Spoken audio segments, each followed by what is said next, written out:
I do see it reflected in their ability to fight back against the Republicans and what they're doing to this great country. Can we cut this part out of the broadcast so no one uses it? Mick Morrow, don't listen to that. Yeah, hey. I mean, this is The just story of a girl. basic stuff. I know. How do you put someone to run it? There's 50. There's 100 Am I senators. crazy? It sounded like he almost It's gonna hit be that. hopefully It there'll be almost, 50. like, not really, but There's stuff. I know. he How goes do you high. put someone to run it? There's 50. There's 100 senators. Did I go? Is that? It's going to be hopefully there'll be 50 Democrats. I mean, this is Story just of a girl. basic stuff. I know. How do you put someone to run it? There's 50. There's 100 senators. It's going to be hopefully there'll be 50 Democratic ones. There's 100 senators in this country. Are you telling me that she is the best that we can There's no do? point to backtrack. Like Schumer thinks so. It's crazy to look at her and I guess Abdul I'll El look over there. Sayed, somebody who actually is ready for that conversation of what we should build toward, and not just maintain something that is collapsing in front of our eyes in Obamacare and the exchanges. No, it's single-payer Medicare for all. It's move forward. Or you can't sell people. Let's maintain the stuff that's collapsing. And is that distinguishable at all from the Republicans secretly right now? Because the Republicans want the ACA subsidies to say that's the concession they desperately want because it could save their ass in the midterms. She's making the same argument that frontline Republicans are making. Well, again, like I said, she pivoted to the argument against Bernie, which is that you don't want to take people's health insurance away. She's talking about that now as the whole structure of Obamacare is collapsing in front of people's eyes. But the conversation that's going on in her head that leads her to that answer is, And I just wanted to see all that shit. This is all not the Eldritch shit, and a professional yeah, whatever. politician.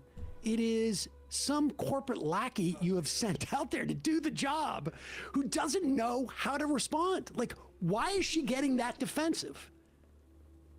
And getting defensive, like, what she's basically saying is like, listen, I'm a corporate stooge, but what are you going to do? Have Bernie be the president? That's what her response was. Like, who are you talking to?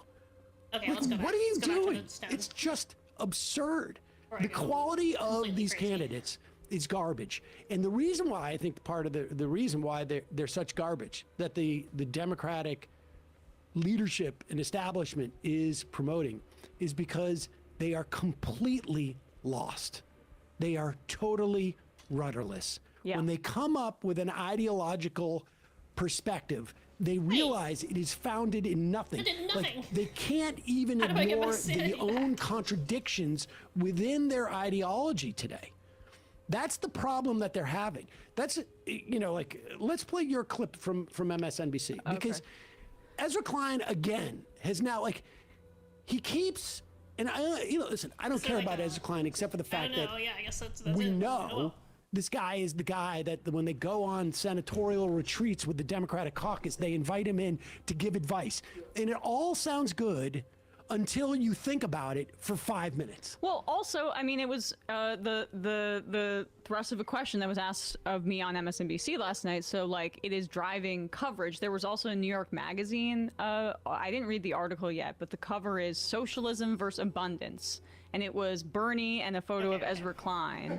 And it was like, this is it, trying to represent the fight within the Democratic bow of Party. It's iron. like, Ezra Klein's a podcaster and a writer. I mean, like, the idea that Bernie Sanders has been at the forefront of a Why are there political guns in this? movement that has What's continued to happening? grow in popularity, and he is the most popular elected currently politician in the country, not Obama, guess right? if it is, Obama like, in has that the era, hindsight like, if it's thing supposed to be, going like, for him. Victorian But in era, terms of people who are I don't currently know. in politics, his level of favorability is one of the, like, you don't see that kind of favorability doesn't for somebody look like it, currently active. So that is like, it's not equivalent. Abundance is this AstroTurf thing. It's funded by Reid Hoffman that came out of nowhere like 6 months ago because it's about a book. And it's about Already killed the guy over repackaging here, the the, old like, centrist boss. policies for a new audience. And I actually got the libertarian sword ones like without Tyler fighting him, Collins. but And I the, Yeah. and the fought him premises of these things are just sort of like, Where am I supposed to go he now? keeps having to retreat. God, not this again. Yeah. Because, and they keep retreating to sort of like more and more a combination of a fictional revisionist history over the past 15 years, Should put that the 20 game years, sucks in the really. description. And sort of a, For a fair warning. I don't know, massaged vibes thing. I think Like, that sucks, let's be clear. But it's not the most, The you know, progressive wing of the Democratic Party I'm busy. has had control Very complicated. of two things, I would say. Any or influence over, Yeah, this guy. maybe not direct control, but influence over the past 20 years. And I would say that was labor under the Biden administration and antitrust under the Biden administration. And you could probably say that those were I don't know two what the fuck kind they of got. That was one thing. labor was maybe Biden taking in Bernie for his endorsement and support, and then 100%. antitrust was Elizabeth Warren when 100%. she dropped out and helped that coalescence behind him. 100%. Yes. That was it. Yeah.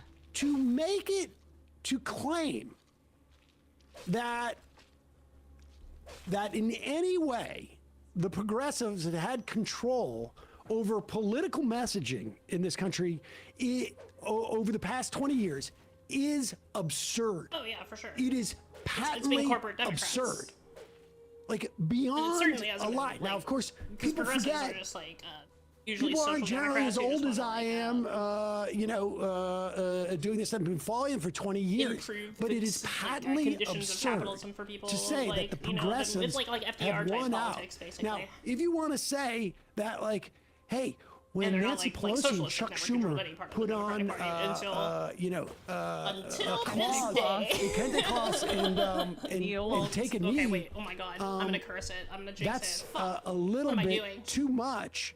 Well, the problem is that it's Maybe completely until tomorrow. insincere, and everybody knew it. Exactly, and because it doesn't have a baseline of underlying class-conscious politics about taxing billionaires, where wokeness is not a liability if you're actually a party that tries to aggressively deliver for all people. Yeah, That- Zoran's prefer- fine with well, it because she's Zoran's right. sincere I about like the the hustler affordability way stuff. of saying it, Zoran though, has where it's went just like, you first yeah, if quoted you Toni want all Morrison this saying bullshit, then it's a distraction sorry, from away from all the these other people you things. hate are gonna get it too. And then recently, in light of this barrage of anti-Semitism from Cuomo, etc., says Islamophobia. Islamophobia, yeah. Islam. Yeah. And Mamdani said, you know, I still think it is a distraction, but also I'll quote Toni Morrison again, saying, I reserve the insistence that people should be shocked about it. I don't like That's the how way to that liberals deal with this, have as started opposed to the describe Democrats who, them as a frankly, liberal, but it's want to true want to that ride it for liberals are the, political like, tend to benefit, do this but the most, don't have any but you see commitment to it happen a lot, beyond but that just, when like, polling starts to leading it start. to, like, It's the way treating they do it, the way that they words, will sort of like, like the buzzwords that use it conservatives as a adopt, deflection, like they're real or things. did use it as like, a like deflection, when they start saying wokeness. begrudgingly, and then just use it as a deflection. It's just bad politics. Typically only hear Plager's that, like, in a pro-trans, sarcastic and way. it's not. It's then, just like, like a occasionally part you'll hear of it in, his like, a whole. genuine way. He's done videos about it. And I feel like Yes. that's what that was. All right, so Anyway, here's- I was asked about this on MSNBC last Go ahead, night. set up the clip. I mean, that's really it. I was asked about it, Wow, and Jesus I fucking guess Christ. so. You I don't know, even know I've why been I'm going fighting on this thing. I don't know where the fuck I'm going. weekend primetime a good amount recently. It's well, very you know, fun. that's probably a good Catherine Rampell, I think, is a little bit more centrist than I am, and she pushed back a lot in this clip. And then there was also I think so too. I Yeah. think she is a little more. I'm being polite.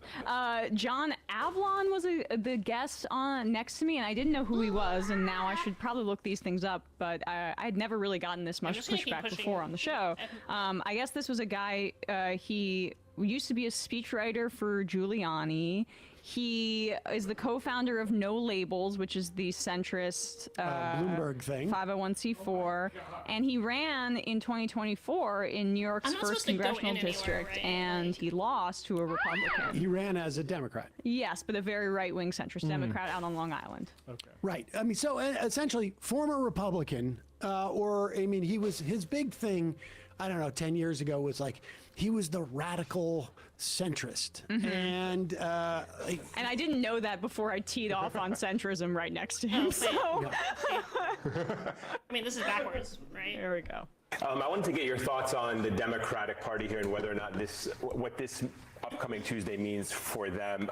Ezra Klein recently wrote for the New York Times that over the past 15 years, the Democratic Party has made room on its left and closed down on its right. For all the talk of what the Democratic Party should learn from Did I miss it on Bernie the dots? Let me Sanders go and back Zohran there, I Mamdani, there should be at least as much talk of what they should learn from Manchin or Golden or Marie Perez or Sarah McBride. The party should be seeking more, not less, internal disagreement. Do you agree with that stance? I mean, I don't know what reality Ezra Klein is living in. That the fact that the Democratic Party has tacked to its left in what universe? Yeah. The coalescing around Joe Biden in the 2020 primary, the besmirching of Bernie Sanders supporters, the eschewing of that movement in 2016, and even in this current moment with Zohran Mamdani, who has been a shot in the arm for the Democratic Party, you still have Chuck Schumer refusing to endorse him, and Hakeem Jeffries' endorsement is lukewarm at best. There is a fight right now within the Democratic Party, and Ezra Klein is representing a floundering corporatist centrist flank that is increasingly irrelevant in the party, and he's trying to carry water for them in the Times. I mean, I think it's a lucrative thing to do, but it's not necessarily matching the reality. I love it. I'm so excited to disagree with you. I do disagree more. The point Ezra's trying to make is that it takes two wings to fly. That he's trying to say Democrats need to build a and he's not saying you got to choose between Zohran Mamdani and Bernie Sanders and the centrist wing. He's saying Democrats need to compete in more places. That's what you hear raised from a the stat earlier Republicans that I all the think is the time, key right? one. Why, when Donald Trump's takes numbers you need are two wings to plummeted fly. That's what among you always independent hear. voters, What is that? he's got 48% strong disapproval. How come the Democratic Right, they're always Party's saying approval that. They're rating always is going, yeah, we really lower as a want brand? left-wing policies. than the They're definitely not Democratic just Party? declaring just these trying sort to of left-wing elucidate. policies. So you believe it's because they're not far left enough? No, I believe that there needs to be a different approach to politics here. Not building a tent and saying we don't necessarily stand for anything, including Ezra advocating for saying that we should run anti-abortion Democrats in red states. So let's throw trans people under the bus. Let's throw women under the bus. Let's just do anything except If you want to see territory, though, No, I think he's talking about being practical. Yes, Yes, and trying to expand the map. That's what needs to happen here. Is Expand the map. How do you Yeah, expand again, the map? Is that's you what win in you hear Ohio and you all the win in time, right? Pennsylvania and you win in West Virginia. As much as Democrats hate Joe Manchin, he They're was they're the only corporations. This is what Democrat I'm who saying. could win These people statewide are office. just they're I'm sorry, representing. but They Joe have a Manchin helped corporate way kill of the thinking child tax where credit, they which are is the trying to reason the market to Democrats are people lagging instead behind of in having any sort affordability of right clear now. vision of their better own. if they were None of these people have any value. If the Democrats They want just to are orient trying to themselves market. behind a working class that's why coalition they feel and so use fucking that as the fake. base, that is how you build a durable coalition, not the one that has lost to Trump multiple times. But if you and look has at the led us track to this record moment of like fascism. Sunrise and Justice Dems and these other, more populist progressive groups, The they base have wasn't there. Now the base is there. The base is They have currently not behind gained. it. They have not gained a single seat. Because not of a the single. institutional pushback She from the watching the Democratic New Party, York? and Because right of now the we're voters. Watching right now. The voters. The voters The voters are currently- part of it. All right, pause it for a second. Yeah, Listen, that's why I do here's think- the bottom line. There is not a I'm scenario going to the docs. Fine. where some crazy progressive Justice Democrat has been running in a one of these seats. Justice Democrats have been going after blue state congressional people. The issue isn't whether, Joe Manchin was a fluke from a party that was moving to the right in West Virginia. He is the last Democrat who's going to win there. What's his face was a former Democrat, the governor now. They had to leave the Democratic Party. The biggest stat of which is in 2008, 50% of non-college educated white people thought the Republican Party was to the left of Democrats on race. In 2008. Wow. So there was a reorienting. The bottom line is there's one thing that's going to win, in a red state, and that is an economic populist Yep. message. And every time I kept trying to say working class, I kept getting cut off. I was just trying to finish my sentence with 7 or 5 more words. And it was when I would say that, it was there was this anxiety from that other guest. And then, Rand Paul was kind of in agreement that I couldn't even get out the final words of that sentence, which would have made my argument very clear. But, hopefully I got across to people. But sequentially, Yeah. the bottom line is, the issue is not that there's no room for diversity in the Democratic Party on a host of Capitalism, issues. on neoliberal capitalism. But the bottom Like, line on is, just what is pure the unbridled primary thing that deregulation, keep moving wealth makes to the Democrats rich, everything that's Democrats, whether happening they're to you running in economically a is red fine. state or a blue state? Yep. And they All have the no things that answer you're for that. struggling with. The They Democratic have Party, and no I answer think for one of that. them described It is one thing was to say you want a big tent. it was what's her face, Haley, whatever her face is. Like just a second ago, she like, wait, hold on, where was that?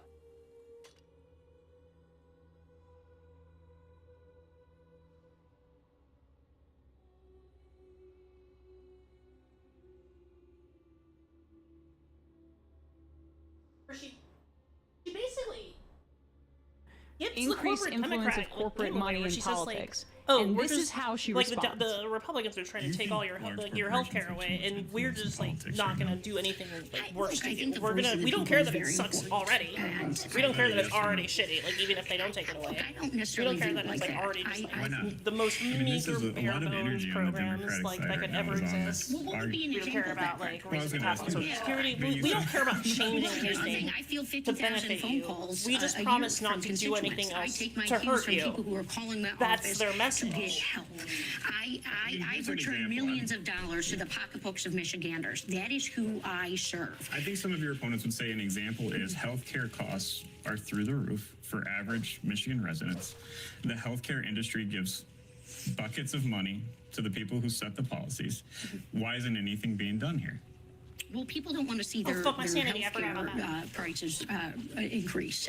Look, I've Nailed worked it. hard in the Congress to lower the cost of prescription drugs. I would say that we have got to protect access to affordable health care, every step of the way. There's been a lot of debates about what this would look like, but we don't want to be in the business as Democrats of taking people's health care away. This is what we see the Republican Party. Positive. going down the line of Wait. over and over I again. mean, she must really not think very highly of this reporter. I mean, with all due respect, she's sitting there completely not answering the question. Right. We're not in the business of taking health care away. That was actually the not the thing for question. any People are sanity when I frustrated take it? with Hold on. the increasing costs that see are it. making health insurance increasingly less affordable. fuck? And they see a relationship between the existence of the health insurance industry, a completely useless industry, with all due respect to those of you working in it. Like, honestly, you're not doing anything. Like, you're not doing anything. There is absolutely no service that you are providing. It is completely, you're just gatekeeping for money. That's it. You're a toll on a bridge that you had nothing to do with building. You had nothing to do with maintaining. You have nothing to do with ensuring it exists. You just set up a toll, like dudes who would go into what? a parking lot, Like a troll? like a troll, exactly. And she can't answer this question. Continue. This is just a complete flounder. She answers the question of, do you think there's too much corporate influence in politics, with saying, here's why I don't think now's the time to shit. go for Medicare for all. Yep. I would say that we have got to protect access to affordable health care, every step of the way.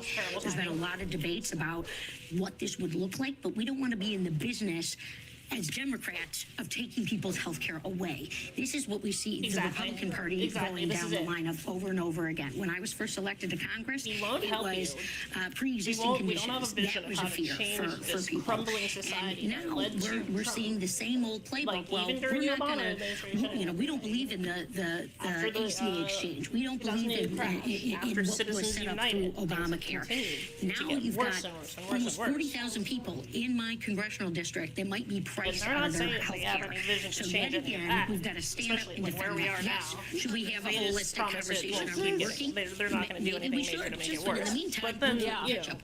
when Republicans are in power, they'll we make it a should. little bit How worse, could and then that? they won't fix How anything. honestly could that And be that's any how we've more gotten here. incomprehensible? I mean, again, Yep. like this is just basic competence at the job of communicating to constituents. And I don't, look, Okay, she doesn't have. Yeah. She doesn't even have pat answers. She's the only, I mean, Mallory need to start breaking these open to McMorrow look did for, swear off corporate PAC signing money, benefits. right? It's not Abdullah Sayed is the way in that race. I just want to be clear about that. But like Stevens can't even swear off corporate PAC money, so that's what she's concerned about. The entire answer is because she knows that she's bought and got out ahead of this current wave, or early on in the race where she was like courting APAC money, and now it's become toxic. So she is behind in that way. But just to give a sense of like where Democratic leadership is, and when you're just talking about a communicator, even if she was like a centrist, corporatist, or whatever, she doesn't even have the ability to answer this question because all Ask me the question. Okay. Do you think that there is too much influence on do you think there is too much corporate influence in our elections? I do, actually. I think it's a real problem. And one of the challenges shouldn't we get up have now, as right? 'Cause Democrats I'm not gonna say is anything. how do we go to war with Republicans who are attacking this country? There you go. We are faced with the dilemma of a unilateral disarmament. And until we have reform, both in terms of our elections, both in terms of Citizens United, I don't think it makes sense when we are facing the existential threat to our way of life in this country to unilaterally disarm. shit. It is a regrettable and problematic dynamic we have in American politics, but I can tell you, I will say this to I have a refund. I Michiganders. keep forgetting that. I listen to you. And while I would love to walk away from corporate support, I won't do that because I know that this is not a fist fight that we're heading into with Republicans. I need all of these resources. Well, Representative Stevens, that was a smarter answer than I was anticipating. But what do you say to the fact that the other two major candidates in this race have sworn off corporate PAC money? Well, frankly, I think we see in them a certain naivete. Wow. I don't think they're up to this fight. I don't think they realize what we're going up against. I actually think it's a liability for them because I don't see it reflected in their politics, in their policies, but I do see it reflected in their ability to fight back against the Republicans and what they're doing to this great country. Can we cut this part out of the broadcast so no one uses it? McMorrow, don't listen to that. Yeah, hey. I mean, this is just basic stuff. I know. How do you put someone to run it? There's 50, there's 100 senators. It's going to be, hopefully there'll be 50 Democratic ones. There's 100 senators in this country. Are you telling me that she is the best that we can do? Like Schumer thinks so. It's crazy to look at her and Abdul Sayed, somebody who actually is ready for that conversation of what we should build toward, and not just maintain something that is collapsing in front of our eyes in Obamacare and the exchanges. No, it's single-payer Medicare for all. It's move forward, or you can't sell people. Let's maintain the stuff that's collapsing. And is that distinguishable at all from the Republicans secretly right now? Because the Republicans want the ACA subsidies to stay. That's the concession they desperately want because it could save their ass in the midterms. She's making the same argument that frontline Republicans are making. Well, again, like I said, she pivoted to the Isn't there, like, argument a movie against where the Bernie, which characters is meet that inside of you the don't want to body take of, like, a people's whale? health Like, insurance what away. is that? She's talking about that now as as the whole structure of Obamacare is collapsing in front of people's eyes. But the conversation that's going on in her head that leads her to that answer is, this is not a professional politician. It is some corporate lackey you have sent out there to do the job who doesn't know how to respond. Like, why is she getting that defensive? Oh fuck, I'm just rewatching. And getting that was accurate, which is that they became hawkish on immigration under the Kamala campaign. Transnational criminal organizations, blah, blah, blah, blah. No, they didn't. Barack Obama deported going after this is blue really state congressional people. The issue isn't whether, like, Joe Manchin was a fluke from a party that was moving to the right in West Virginia. He is the last Democrat who's going to win there. What's his face was a former Democrat, the governor now. They had to leave the Democratic Party. The biggest stat of which is, in 2008, 50% of non-college educated white people thought the Republican Party was to the left of Democrats on race. Oh yeah, okay, I saw this. In 2008, of issues. But the bottom line is, what is the primary thing that makes Democrats Democrats, whether they're running in a red state or a blue state? Yep. And they have no answer for that. They have no answer for that. Exactly. It is one thing to say They're corporate. They're just corporations. you want a big They're tent, like little. but anybody who's corporate ever built a representatives. tent knows that you need to have a tent And pole. so they don't have What is values. the tent They pole market that to- makes the they're marketing Democratic to Party? people. That is the it's problem really the that Democrats simple. have. And there is one obvious one sitting out there, and that is economic populism, as defined by like just FDR politics, you could say. Hey, And the didn't I just problem fucking is, say that? Too Like, many of these before- Democrats, they sell themselves as being socially conservative, and it is a way to distract from the fact that they do not fit into that one tent pole. You cannot have a big tent without a tent pole. Right. And they never, all they lead with, whether it's But in yes, like I Ezra said, Klein yeah, or wherever. that's just like some social democrat style. the politics. argument It's like FDR, that basically. They're not you like need socialists. to open up the Which they're tent not, like, doors, understanding. but they don't ever say what Because it was is the about the tent pole, what progressives is and the, how much the control thing they that had is had over holding the up the Democratic tent. Party. Put it, And so, look yeah, at Ezra like, Klein. yeah, the social democrats are the put it in progressives, my basically. tweet. Sam had a tweet. I had The mentioned this socialists, earlier in the like, DSA segment has had, too. like, the zero the control, quote basically. about Outside, Schumer I mean, I don't know, saying that Bernie's for not a member every of the blue DSA, collar but he's worker a that we socialist. lose in Western. Start with this. This is from Klein's piece in the New York Times. From 2012 to 2024, Democrats moved sharply left on virtually every issue. Now, I will say the Democrats have moved to the left. Have they moved sharply left? I don't think so. But if they moved left on a lot of these issues, without a doubt. Marriage equality. Barack Obama came in, he wasn't going to do it. And they moved left on that. They moved left on expanding Social Security. I don't like framing this as I usually use in reserve the right and 20s, left for like again, economics. 2020 on then I labor describe and this as, like, liberal on versus conservative. antitrust. But Sharply this is- left on stuff. every issue. They did so often arguing they were finally representing communities that long suffered from too little representation. Now you see the pivot there. He's defining left as explicitly and But liberal in exclusively like a not identitarian not in a negative politics, connotation, right? like I'm socially just liberal. representing the various constituencies within. I will also say they did not move left on education. They moved to the right on education. Yeah. In education is pretty large. Also, austerity. And foreign policy, by the way, I mean, Obama came in on an anti-war message against the Iraq War, and then we funded a genocide under Biden. Okay, what the fuck? This was what they were told to do by the online voices and the professional groups that claim to represent these committees. This is Ezra. just absolutely like Petty? it's petty and it's reductive. Yeah. But it went wrong. Democrats became more uncompromising on immigration and lost support amongst Hispanic voters. Yeah, that contradicts your whole premise. What is uncompromising? I want to know what it is. Oh, he means What- uncompromising in terms of like to the left? Wait, I'm sorry. That was so dumb that I thought he actually made the point that was accurate, which is that they became hawkish on immigration under the Kamala campaign, transnational criminal No, no, organizations, Mike, blah blah blah blah. listen. No, they didn't. Barack Obama deported more people Yeah. in his 8 years than we had seen Yes. From Trump. in decades. Yeah. Was the uncompromising like DACA? Probably not What is over he the Trump talking now, about? Yeah. I mean, I'm But curious very about what that is.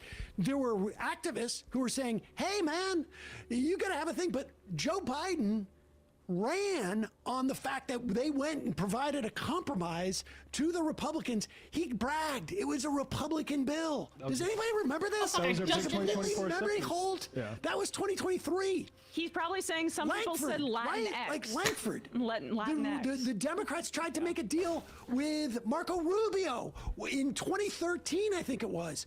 The big comprehensive immigration reform. Democrats have done nothing but go and attempt to compromise and have articulated not a single, I cannot define what the Democratic position was. There was 10 years where I think it was strong border, path to citizenship, but gotta wait your turn in line. That was the True. uncompromising position on immigration. Okay. It's absurd. right, continue. Lost support amongst the Hispanic. They moved left on guns and student loans and climate. They didn't move left on guns. They stood exactly where they were. And in fact, the Supreme Court moved to the right. I mean, I remember when Reagan was shot, the Brady bill. I'm sorry, what is student loan debt at now? Still record levels? Great job moving left on that. You have to be effective. You He's can't saying just... that in there, and again, who would, like, the Democrats, like, who is he saying, who the Democrats are at any given time shifts, right? Like, yes, there was a part of the Democratic Party that was saying, forgive Democratic loans. Yeah. I mean, forgive, I should say, student loans. It didn't happen. It should have. You know who just forgave? I feel like I should wait for a new like, weapon before I put that on. sort of loosened up on loans. Well, I guess I did Donald just Trump. get this one. I guess I'll try it out. Lost I'll put it in ground my with second young slot. voters, as if that was it. Climate and student loans is why they lost ground with young voters. Nothing about the genocide. They moved left on race. What does that mean to move left on race? This is what I was Well, saying. he said in that interview with Ta-Nehisi that's what I Coates was that he saying. thinks that if we take Wait, too isn't much of a he just historical kinda did that, though, I perspective thought. about, He made the point I'm Black making. Americans' experience into account, that we miss the current granular moment here. So Like, I just perhaps think, he like, means when you just like having a describe conscious social politics as Okay, left they versus right moved is like left too on abstract, education. especially when you Like, also in use left what and right to refer possible to economic universe policy, like did liberalism the versus Democrats like socialism in or adopting communism. race to or the top anarchism, after even. No Child Left Behind, both of which are completely charter-laden I just feel like that corporate muddies the waters a little bit. We should imposition, describe it as like high-stakes social testing. liberalism versus social conservatism. In what possible universe was that moving left on education? The correlation and causation of all this entire paragraph also is feel messed up. And then, and I don't know if they I like lost the ground with triangle Asian triangle. American voters. This next part's crazy. And then they moved left on economics and lost ground with working Can you add class more than voters. one to each one? Okay, That. let's play. Do we have that clip? I mean, I took a picture of it, but I think we could actually even play that Well, the clip. a good looks like you fan can, put it just right from how beneath it's your mechanics. tweet. So Here is a into clip the top from slot. Chuck Schumer in 2016. on in the what run am up I to the doing? Why do I always 2016 do this? election. I think Here, it was I'll like put this one over. probably September or summer or whenever it was on C-SPAN. For every, this is the second point, for every blue-collar Democrat we will lose in Western PA, we will pick up 2, 3 moderate Republicans in the suburbs of Philadelphia. And you can repeat that in Ohio and Illinois and Wisconsin. Oh, look how giddy he is. Social He's so media. certain of Who it. are most out there figuring out what to do are not the blue-collar Democrats. They are the college-educated Republicans who lean Republican or are independent and in the suburbs. Well, Yeah, mission accomplished. You did it. In fact, half the people you were sitting on that panel with, Elise Jordan, John Avalon, Yeah. I think Rappel has always, I don't know, probably been a Democrat, were former Republicans. I mean, they were mission accomplished. Yeah. Except for it didn't work. Well, it's all and I mean, and when you talk about losing ground Oh, with no, my Latino sanity. voters, Fuck. I keep forgetting I don't does have it. the I'm gonna die. like What am I Democratic doing? consultant class refer can't move. to like those voters as working class as well? Because or blue collar, because it feels like we're talking about this caricature of a white blue collar worker in rural America that they have completely lost ground to and don't seem to Yeah, be I fucked actually up trying to doing appeal that. to at all, trying to undercut a candidate like Graham Plattner, who comes from a rural state and is trying to advocate for policies from a progressive perspective on that front. They talk about Latino voters and working class voters as if they're separate. But in many ways, the Latino vote going to Trump in this way was because of the failures of the Democrats not to act more aggressively on the economy. It was because it was a cost of living situation. And so much so that they put aside his racism and his xenophobia about Latino people because they were so decimated via their material conditions. And so, like, we lost ground with those voters as well I'm because of a definitely lack of panicking. urgency I am and a economic panicking. populism from the Democrats. Market-based, it's crazy that the market-based climate approach didn't encourage young voters who like have no investments. Like who's excited about our approach to climate change besides investors? Just a statistic here: about half of Border Patrol agents Hispanic. So why did they do so good with and make such inroads with, say, especially like in South Texas, Latinos? Because they're giving them jobs. Yeah. Maybe the Democrats should fucking try it. It is. It's fascinating to me though that he gets away with making those like descriptions and assessments. It's so. Aside from the complete lack of nuance and simplicity, it is also just not factually accurate. And it's taken as some type of gospel. But I will say this, like you see, and I do think the Democratic Party has moved to the left on Thank God those things on don't come some back. things, without a doubt. There was a while they moved to the left on trans issues. Hillary Clinton had good State Department policies about passports. Remember the North Carolina thing that happened in 2017 with the was a sporting event, All-Star game or something like that? And they were good at it because they thought it was easy wind in their sails. There was no commitment to it beyond that. And now that the They did not temperature's changed on move that, in the past 20 years to the left on abortion at all. Right. 100% no. Hillary Clinton was very, very specific in the mid-aughts that we need to widen the tent for abortion. It was ineffective then. It would be ineffective now. Whatever heyday he was talking about, under Clinton, we lost the House. Under Obama, we lost me. 1,000 elected No. statewide officials. There has been a slow deterioration I of bet the the tribe would be Democratic getting those. Party as an institution over the past 20 or 30 years. Completely lost now as to where it is. What is the pole holding up the tent? You want to expand the tent, first you need to start with the fundamental thing that is supporting the tent. And they never, ever articulate that. Because the only answer they have is either we need strategic deregulation is the core principle of the Democratic Party.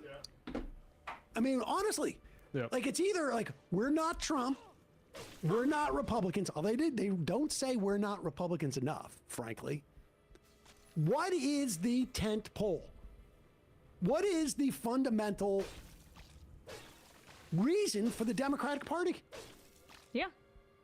Right, and their argument, and it's the same reason they don't endorse Mamdani, is that it has to be very specific and case by case in different districts, and it's like, no, it doesn't, because there needs to be a nationalizing of this brand. God, like, I can't do the idea that this is hyper local and that the Democratic Party doesn't have any central planks of what it stands for is like that. The Avalon later gave me an example later in that clip. That was a good place to end. But it was like, you know, this example from 1977. It's like, bro, we're not in 1977 anymore. What is this example? There was one guy, Simon Bazelon, who I think did some of the work that people are citing on this. He's citing Heidi Heitkamp, who did all that only to get blown out by a Republican. Right. Yeah, Right. listen, and I this- remember Claire McCaskill losing. Yeah. All right, I remember Heidi Heitkamp losing. Yeah. And that's the thing, though, is in this age, branding is national. What the parties stand for is national, and that's what Trump has been so effective at, is like, he uses the bully pulpit to say what he stands for, and by extension, the Republican Party. And they're now Like, what obsessed the with fuck? outperforming the party. You know who I don't know where to outperformed the go. Democratic Party in the last elections? Abortion Let me go back rights. to where I opened. Oh, Dan Osborne. That too, but to the point about like we should throw abortion under the bus. Abortion rights are more popular than the Democratic Party in these states. The ballot referendums outrun the party and their candidates. The idea that there should be another issue that we abandon to the right is like actual suicide. But it does enrich consultants who do not want a working class party, who do not want a party that's based on things like people power, volunteering, canvassing. They make their money by running ads that are very expensive in specific districts that they think they can hyper target in these macro, like in this data focused way. It is a toxic cancer. It's ruining our democracy. Like, I think like the idea again of marginal positions. And by marginal, I mean as defined as to what is going to be the central reason for the Democratic Party. So, like, I don't agree with Graham Plattner on guns. There's no way I agree with him on guns. Wait, he blocked it? Fuck you. But the bottom line is, does he represent Okay, you're forgiven. Thank you. fundamental perspective that Democrats should have? You can afford to have a candidate in Texas who is squishy on abortion. You can afford to have a candidate in you're basically saying, because Nebraska people already died from that is squishy on immigration. If there is a fundamental principle that guides the Democratic Party and the leadership, they have nothing. They have nothing to offer it as an operative device. They have nothing to offer as a political program. Nothing. It is all, we're not Republicans. Like the pitch of, well, I am, pro-choice in the first 3 weeks of a pregnancy, and running against someone who is anti-choice. Damn, he and has then more your health than they usually politics do. are basically a blur after that, does nothing for you. You're not going to appeal to anti-abortion folks by just being anti-abortion, because they have the original one. Like, what are you offering? Hey, folks, don't forget to hit the subscribe button and check out our daily show. We do it every day at 12 p.m. Eastern for about 2. Ladies and gentlemen, I hope you are ready.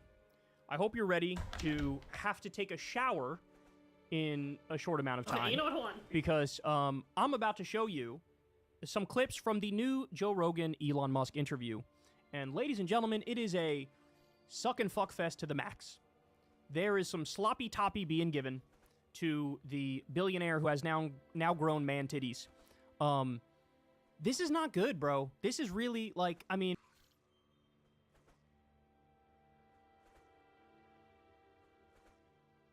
you would think that with all the people correctly criticizing Joe Rogan that at some point some of the criticism would land, right? You know, when people said, I don't know, man, you did this whole, I'm an enlightened centrist, I'm above the fray, you know, I'm not on this side or that side, bro, I'm just like sort of in the middle. And then you go on to have on Donald Trump and fucking give him a hand job. You have on J.D. Vance, same thing. You have on Mark Andreessen and Peter Thiel and Elon Musk and Mark Zuckerberg and all these billionaires, and you get out your fucking baby oil and you fucking lather it up and you start rubbing it all over them. Like, at some point you would think, I'm becoming a little bit of a parody of myself, aren't I? A caricature of myself here, aren't I? That, you know, I'm above the fray, I'm like just a normal guy. But also, let me allow billionaires and war criminals to lie to you on a daily basis and fucking giggle and chuckle and talk about the AI 50 Cent songs every fucking episode. Okay, so Elon Musk comes back on. Now, somebody who was a serious person, they would say to Elon Musk, No, stop. hey man, let's talk a little bit about your Doge cuts. Let's talk about what you did with Doge. Let's talk about the negative reporting around that. But no, Rogan is in the club. He's in the club. He's happy to be in the club. He texts with these people. He hangs out with these people. So he's not going to ask any real questions. So this is a fluff job of an interview. A real journalist, a real curious person would have said, hey, why did you cut pediatric cancer research?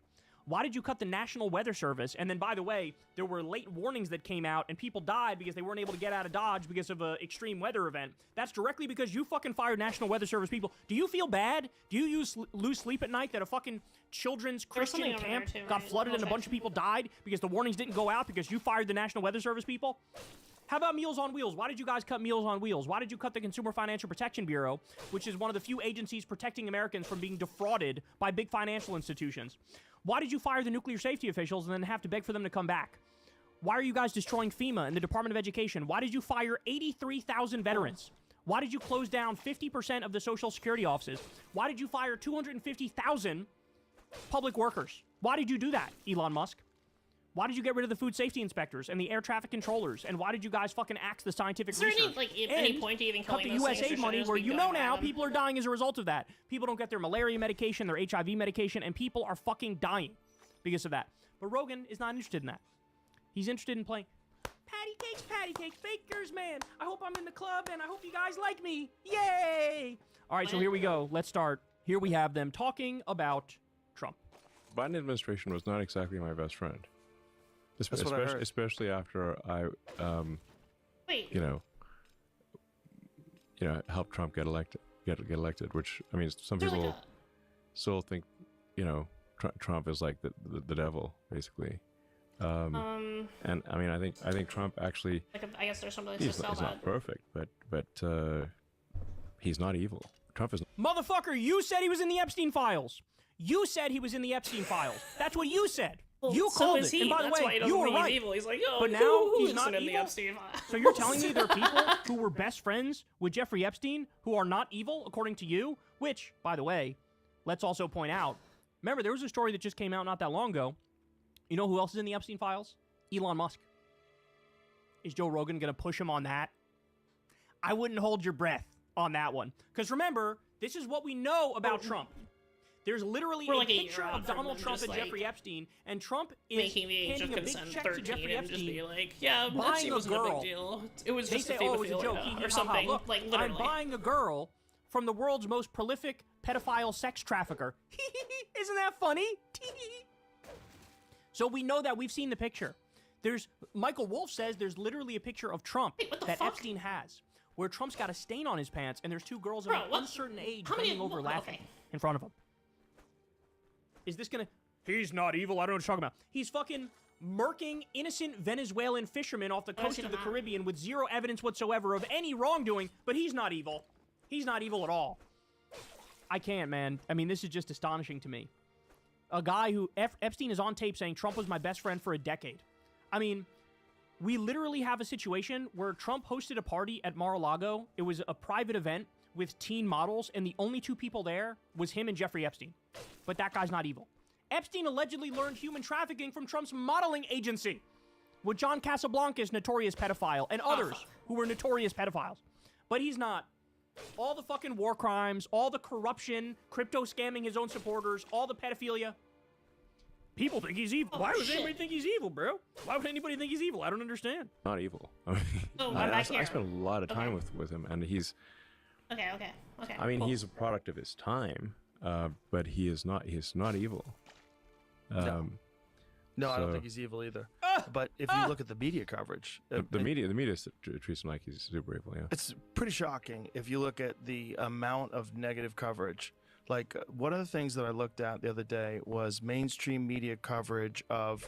I like how he says that, Trump, he, like again, a bunch he is of the different mainstream. public figures, and then it's like Mamdani. 96% negative or something. He's like, and then maybe Mamdani, the most which is like mainstream media right 95% now. positive. Fucking good. However $150 negative it is million on Trump, it's not deal, negative most enough. watched However podcast. negative I it don't is know on if he Elon sells Musk, that it's not title fucking negative necessarily, enough. but, like, literally, Not because I have some sort of innate hatred he's towards getting more these views than people. basically No, because anyone out there. objectively, what they That do in makes the you world, mainstream. they That's make what these being disgusting mainstream decisions is. that ruin people's lives, and then they whine that you're not giving them 50-50 coverage. That's why and of course, I if you do usually give them say, 50-50 like I said, coverage, like, they'd complain it's not 100% positive. Corporate media, So legacy media. it is incredible. This is such a fucking Which he low is now IQ too, moment like, just to be from clear, Joe like, Rogan. again, 150 million Spotify deal. That's It should he be is way corporate more than media. that. Richard Hanania wrote an article on this where he argued the media is totally biased in favor of Trump. Why? Because on a daily basis, he does like 12 different things that are legacy defining that should end his fucking presidency. And the media can't even catch up. They can't keep up. They can only cover like 1 or 2 of those things. So in a sense, you're biased in favor of him because you can't even cover all the negative shit he does. It's literally a Steve Bannon strategy, this like rolling thunder strategy. Do fucking a dozen things in any given day that are just over the top and extreme, and the media just can't keep up with you. And But here they are going, oh, they're being too anti-Trump. Are you kidding me? Here's just an example of some things that Trump deserved way more negative coverage than he fucking got. He killed an increase in overtime pay for millions of people in this country. Nobody talked about that. This is the only show in the fucking country that talked about that. He killed a $15 minimum wage for federal contractors that Biden had signed. He got rid of it. He opposed the PRO Act and a minimum wage increase. He destroyed the NLRB, making it so people can't join unions, which lowers their pay and lowers their benefits and makes all that stuff worse. He destroyed the CFPB, which again is like the anti-scam police that protects you from getting fucking scammed. He outsourced hundreds of thousands of jobs. These are not things, other people don't even talk about these things. We talk about them on this show because I'm a fucking policy nerd and I'm obsessed with this shit, but this is what mainstream media should be doing. Mainstream media should be telling you all the fucking detailed connections between Trump and Epstein. You shouldn't have to rely on me. You shouldn't have to rely on me to walk through Trump's foreign policy with you and explain how he's always been a warmonger and he increased drone strikes over 400%. However negative the media coverage is of Trump, it is not fucking negative enough. However negative the media coverage is of Elon, it is not fucking negative enough. He's the world's richest billionaire, and he illegally hacked into our government agencies and started slashing programs, slashing pediatric cancer research and Meals on Wheels. And we're supposed to what? Oh, he does the little dash sing your move. praises? Okay. The ego on this man. Jesus Christ, it's absolutely disgusting, but I'm just getting started, so let's keep going here. Now, let's get some misinformation going when it comes to trans issues, which is sort of like a specialty of Joe Rogan. Here we go. Okay, I was wrong. I'm sure you've also, because I sent it to you, that chart that shows young kids, teenagers identifying as trans and non-binary, literally stops dead when you bought Twitter and starts falling off a cliff when people are allowed to have rational discussions now. And actually, first of all, as we're going to get to in a minute, that's completely factually wrong. That's point number one. Point number two, even if it were true, which it isn't, what would be the most logical explanation for fewer people now saying they're trans than there was before? Oh, I don't know. Could it be a openly bigoted anti-trans government coming into place and now people fearing for their safety so they lie and say, oh yeah, I'm not trans? I'm not gonna need transition, that'd be bullshit. So this is just, I mean, it's just incredible to me how fucking dense and stupid this man is. They talk about it. Yes. Yeah. Yeah, I mean, I said at the time, like, I think that, like, the reason for acquiring Twitter is because it was causing destruction at a civilizational level. Why don't I just kill that thing? He's sucking himself off. I'm really making this because I way save harder Twitter, for I myself. save civilization because we don't like trans people. Like, what the fuck is this? Nobody's been more hostile to free speech than you have. There's been a rising tide of Nazism online because of you. And you're gonna act like you're some fucking hero? So anyway, let me cut to the chase here what because the fuck? Shout out to Erin in the morning, she broke this down. Fact check, no, there is not a new survey showing trans identity is decreasing. On Tuesday, far-right academic Eric Kaufman published a new analysis through his so-called Center for Heterodox Social Science, first red flag by the way, and the outlet Unheard, claiming that transgender identification in America is dramatically declining, a finding tailor-made for those who insist that being transgender is just a passing fad. Within hours, conservative leaders like Elon Musk and Matt Walsh were celebrating the supposed downturn as proof of their anti-trans rhetoric was working. But as the data has now been reviewed by independent researchers, it turns out Kaufman's conclusion is based on a massive statistical error. When corrected, the numbers show the opposite of what he claimed. Transgender and non-binary identification in America has risen over the last 2 years as more people have come out than ever before. On Tuesday, Kaufman posted a Twitter thread declaring that trans identification is in free fall among the young.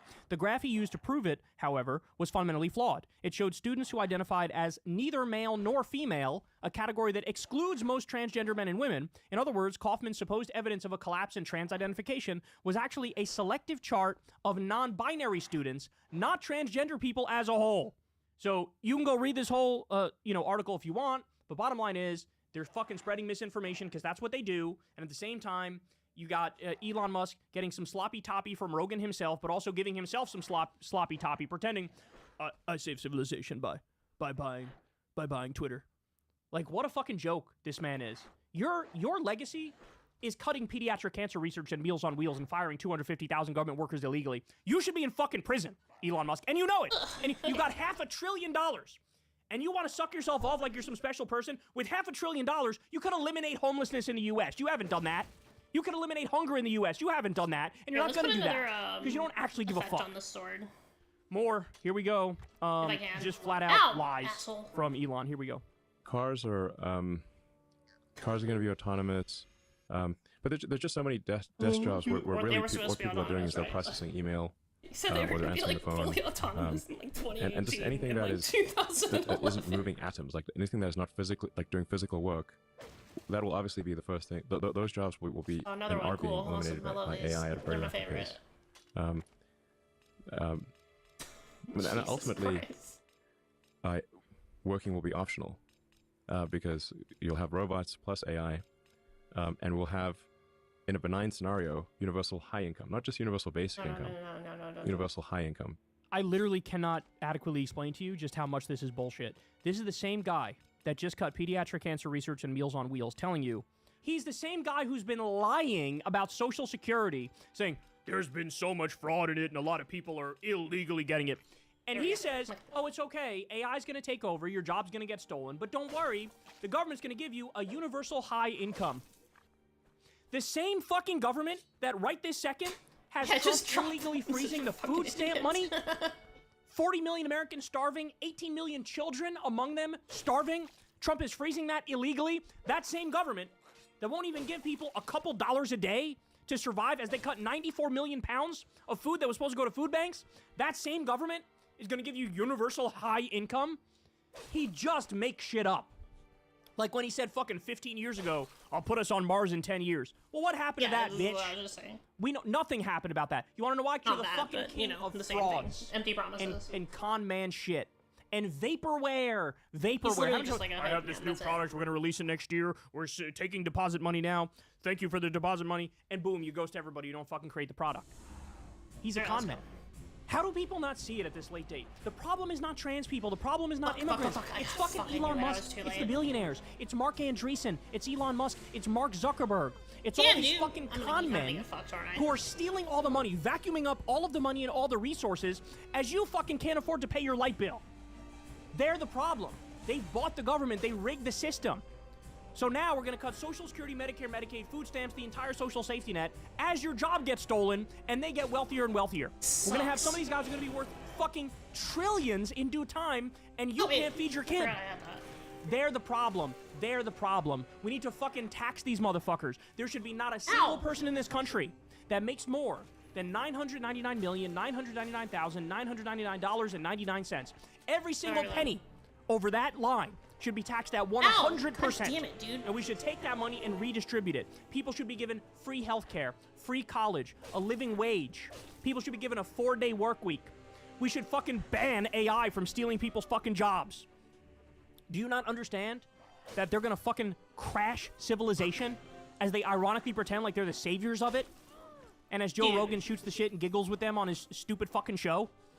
You know, at some point, so Joe, fucking hard you gotta to man read. up and not give these people hot stone massages and ask real questions. But you can't do that because we know how you feel around Elon Musk. You turn into a giggly little schoolgirl who has a crush, right? You're like, hey, my puny brain can't fucking compete with you. Fell for all the bullshit fluff and marketing about Elon Musk. The guy's a fucking idiot. The guy's a total dipshit. And we're supposed to pretend like he's some genius, even after all the fucking harm he caused. All the fucking harm, all the illegal government cuts, and we're all still pretending like this guy's got anything to offer society? He should be locked the fuck up. He committed dozens of crimes. That was a crime spree he went on recently with the Doge bullshit. Lock him up. Lock him up. And Rogan, Jesus Christ. I mean, he's useless. He's literally like the useful idiot of the billionaire class and MAGA, and he's aiding and abetting them with their propaganda in destroying this country.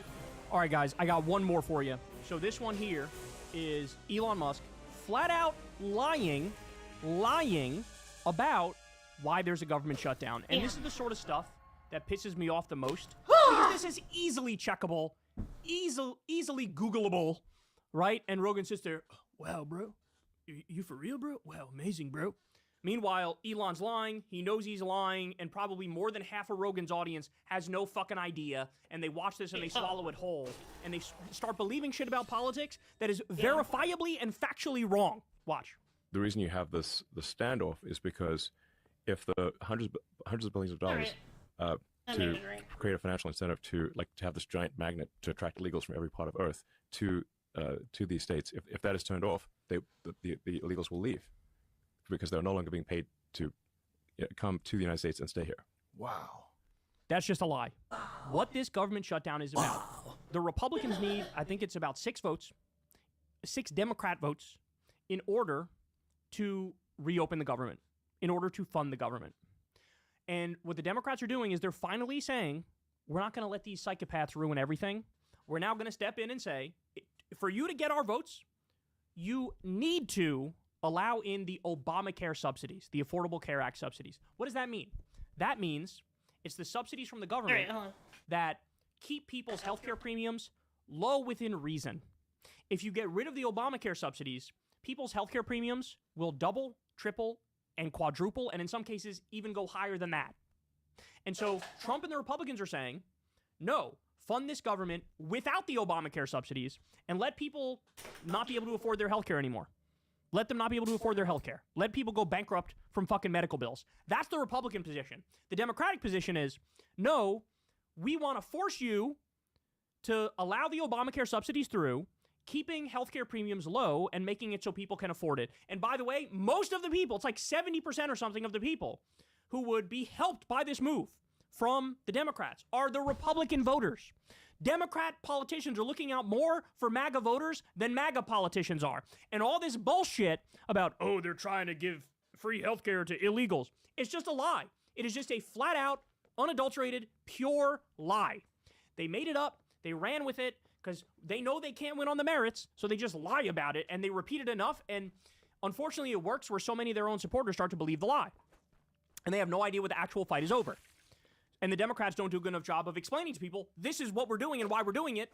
And so they can't get their narrative out there properly either. Oh, shit. And so people are just confused. But I just told you, that's the real reason for the shutdown. Here's Elon Musk lying about it. Here's Joe Rogan going, wow, bro. At no point did he think, hey, Jamie, look that up. Hey, Jamie, type in, why is there a government shutdown? And then you learn it very quickly. You learn it very quickly. But no, refuses to do it. So, what the fuck? Disgusting. Disgusting, shameful. This man has a responsibility with one of the biggest podcast audiences in the world. And instead, he brings on MAGA assholes, fucking war criminals, pedophiles, and idiots. Elon Musk is in the Epstein files, and Rogan's not fucking pressing him on that at all. Right? But you bring on these people to lie and gaslight and smear and mislead on a daily basis.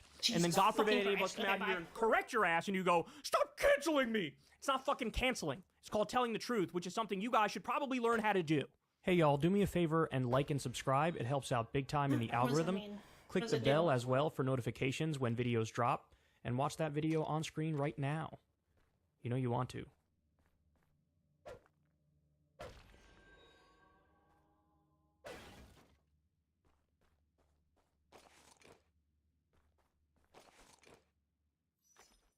Oh, hold on. I am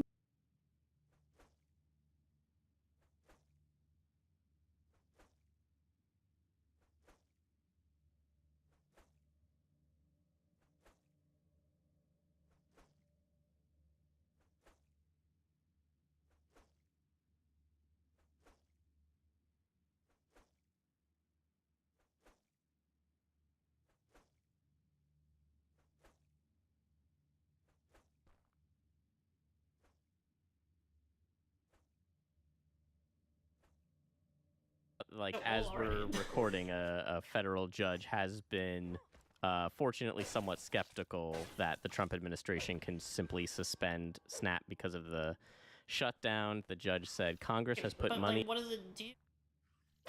I like choose it at the thing or something.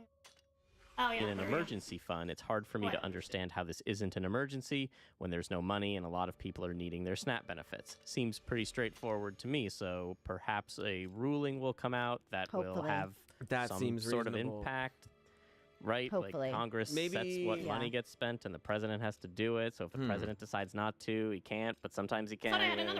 More people should listen to that judge, specifically Jake Tapper, who was on recently trying to blame the lack of SNAP benefits on Democrats for keeping the government shut down when, as that judge articulated, and his guest at the time, Melanie Stansbury, a congresswoman, pointed out. And we're going to do everything we can at the community level to make sure that Americans can put food on the table this weekend. Should the Democratic, and we're not going to stand for it. Should the Democratic senators from New Mexico, your home state, vote to open the government so that these SNAP funds are not at risk?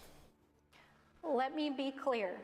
The administration is choosing to starve American children with money that they already have appropriated. I'm not applauding their. This I'm is not a applauding choice their by tactics. the White House. Well, this is a choice by the White House. This They is are also, choosing Congresswoman, to this cut is off also a food choice assistance. by Senate Democrats No, to it not is vote to not. open the government. Yes, it is. The I understand Senate- why they're doing it. They're doing it because they want Medicaid funds restored. They're doing it because they want Obamacare premiums to be extended past the end of the year. I understand. He was like, but Democrats could just Democrats could You join the get it? Republicans. Jake I know you Tapper guys is- don't want to because you're Corporate media is so afraid the fucked. Medicaid subsidy. But you get to do it. You could just open the government. And she Jake just kept Tapper pointing is out, like, literally okay, like, but no, the it's the money's Democrats' there, and the fault. president's deciding not to use it, and you're not blaming the president for this. It's absurd. That money, he they should- shouldn't be he using should- that. The he should Democrats could read just the open the news. government. One more thing. He should read the news. That would be helpful, especially Yeah. given his profession. I know. Jake, watch this show. We'll clear things up for you. I'm also No, just sitting fuck here you. thinking about the inevitability. Yeah, maybe I should kill Hopefully, him. these things, this judge's ruling, the Oh, rumors I didn't know of that. having conversations affected my next week, damage. 100% hopefully that moves the needle and we have a resolution to this soon. But even as it stands, that's going to take a while for people to get caught up with what they're owed again And I around guess I should use Thanksgiving that and shit whenever I Christmas. find it. So it's just so fucked. Okay, wait, how do I do that? Blasted nutrients! We need them to live, and at the moment, eating is the only way to get them. Where's my Soylent Green already? I won't look up what that is, but I've got the next best thing, which is Oh, okay, Hungry cool. Root. Hungry Root takes the stress out of mealtime by filling your cart with personalized picks and planning your entire week of meals. They've got over 15,000 recipes to choose from each week, 0 in pill form. But delicious, nutritious, and many ready to eat in 15 Oh, I minutes just or don't. less. Okay, I'll just That's do the other one too. like a nutrient pill future, kind of, right? And their best price program Wait, ensures what the you get great value on over 100 popular products. Oh, I see. Plus, with our special offer, you'll get a free item like a premium protein, veggie, or sweet treat in every box for life of your Hungry Root subscription, of course. Even will if that do Soylent sanity Green damage or does something? exist at some point, you can still get your free veggie. I assume Soylent Green is veggies. It'll be a novelty, and you can charge money for people to come into a little tent and look at your rutabaga. Come on, folks! I got a rutabaga! So take advantage of this exclusive offer. For a limited time, get 40% off your first Oh, box, God. plus get a free item in every box for life.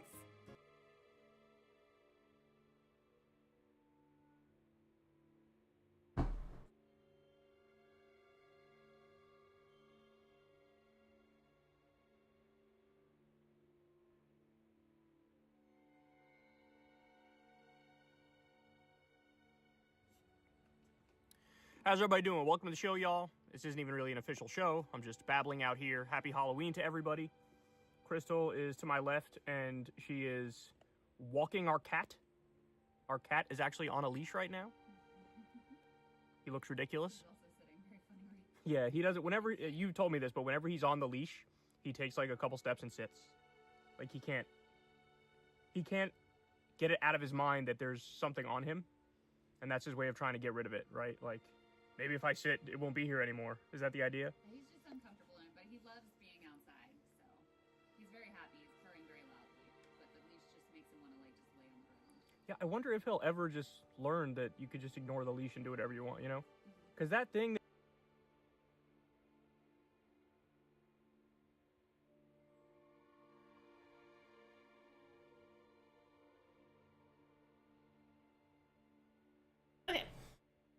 One avenue. The next avenue I think that's really actually exciting.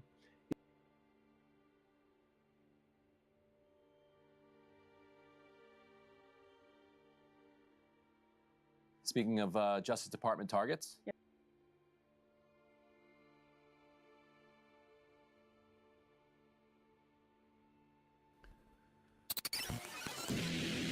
God damn it, dude. With Sam Cedar. The destiny of America.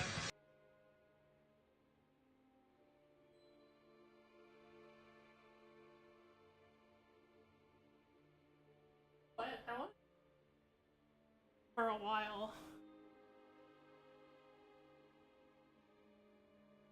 I'm black, I'm gay, and I'm voting for Donald Trump on November 5th. Equality for white people. If that triggered you in any way, you're an anti-white racist. Minorities have affirmative action, diversity quotas, special months of the year. White people have is getting called racist by militant leftists. This is the truth. We all know this is the truth, but some of y'all choose to pretend as though minorities are under attack in America and everyone's against minorities and da-da-da-da-da. Y'all know that modern day white people are actually the oppressed ones. Hey, talk. Where does he attack? Aaron Ralston went to Utah, and honestly, that's a horror story in a sentence in itself. But he didn't go to attack a convoy of immigrants, resulting in 120 men, women, and children being rushed to the finish line of life. Yes, that is a real thing that happened. He went mountain climbing. But what was supposed to be a thrilling expedition turned into a nightmare when his right arm was pinned down by a boulder. Make matters worse, nobody even knew that he was mountain climbing. So the chance of someone stumbling upon him or hearing his hollers for help was thin as Kate Upton. Thus he began what was a 5-day Sisyphean effort of extricating his arm from beneath the boulder. But unfortunately, like Sisyphus himself, he realized his efforts were futile and there was only one way out, which was to amputate his own arm. Now don't despair, because Ralston definitely isn't. He is alive and well, motivationally speaking on his experience, and his story serves as a testament to the indefatigable strength of the human spirit, the will to survive, and what one would do when faced with their mortality manifesting in a proverbial fork in the road. But this video, his story takes on another meaning. Whether you're black, queer, or black and queer, we are often presented with Ralston's dilemma. Maybe metaphorically or even literally. And let this be the first controversial thing that I say in a video full of polemics, but to be a black American that loves America, you need to hate yourself. To be a white and queer person in a country that denies your humanity, you need to capitalize the W and minimize the Q if you want access to certain spaces. This negotiation between the privilege and the penalties of being black can be extrapolated to many experiences, which brings me to the uncomfortable question we seek to answer today. Strategic disavowal. Can you be gay and not queer? I asked Abby this question because it gets to the heart of the concept of strategic disavowal, a concept discussed by Sarah Ahmed about how institutions and individuals deny or distance themselves from parts of themselves in order to thrive or simply survive in a society that demonizes those parts. So the term gay here not only refers to the sexuality, but the cultural aesthetic, whereas queer refers to a political identity. I think there's people who try and make a living off being not queer, to be honest. People who sell out the rest of the queer community. In particular, we're seeing a little bit of that now with regards to trans stuff. So I think you can. I think you can. And much like you could be gay but not queer, you could be skinfolk and not kinfolk. Because black people who find patriotism with a country that hates them is a complicated topic that we're about to tackle today. Especially the black patriotism thing is interesting. You have the black MAGA and you have your black conservatives that will throw up the red, white, and blue to ignore the historical realities of this country. The desperate urge to survive in a system that requires you to reject certain parts of yourself is powerful, and that requirement can be handled in many different ways. There are some people who lean into the aspects of their identity that set them apart.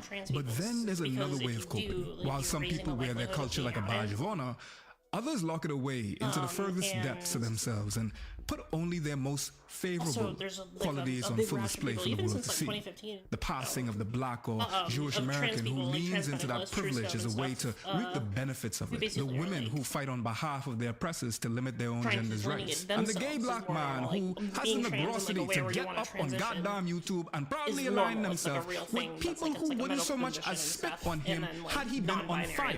This is why I think that I get more hate from, well, I get equal amounts of hate from the black community and the gay community. I do not say LGBTQ. I am not LGBTQ. I don't even know what that is. But it happens. Like, I'm a gay. I don't think this man could fit any more distancing language, even if he tried. I mean, he's literally trying to separate himself so far from black and queer folk that he's physically putting his hands up and trying to push us away. Equal amounts of hate from the black community. Even if he wasn't verbally saying the quiet part out loud, his body language is speaking volumes. Think of one single, openly gay or lesbian celebrity that is pro-Trump. There's very few of them. The irony, of course, being count, like, but I'm a social media celebrity. Korean, I'm not, these drag queens running out here, or the Queer Eye guys, the ones running around with the beard and the dress and all that stuff. Like in every basic way, that's what it is right now. And celebrity is a very generous term here, because the person that we're talking about is Rob Smith. He's a black, gay veteran who also happens to be extremely right-wing and vocal about it online. And it's true. He has built a pretty sizable following that focuses on this so-called contradiction in his identity on YouTube and his other outlets. The Can't Cancel Rob Smith podcast. He has a mustache, and you really gotta hear some of the cock that has come out this man's mouth. So I'm gonna give you a preview so that you can get to know Rob a little bit better. What on earth has voting for Democrats and lockstep of 90% over the past 30, 40, 50 years? Like, what has this really gotten for black people? Because I can't believe I'm saying this, but he ain't totally wrong here, since the Democrats don't do nothing. And I mean, they're just diet Republicans.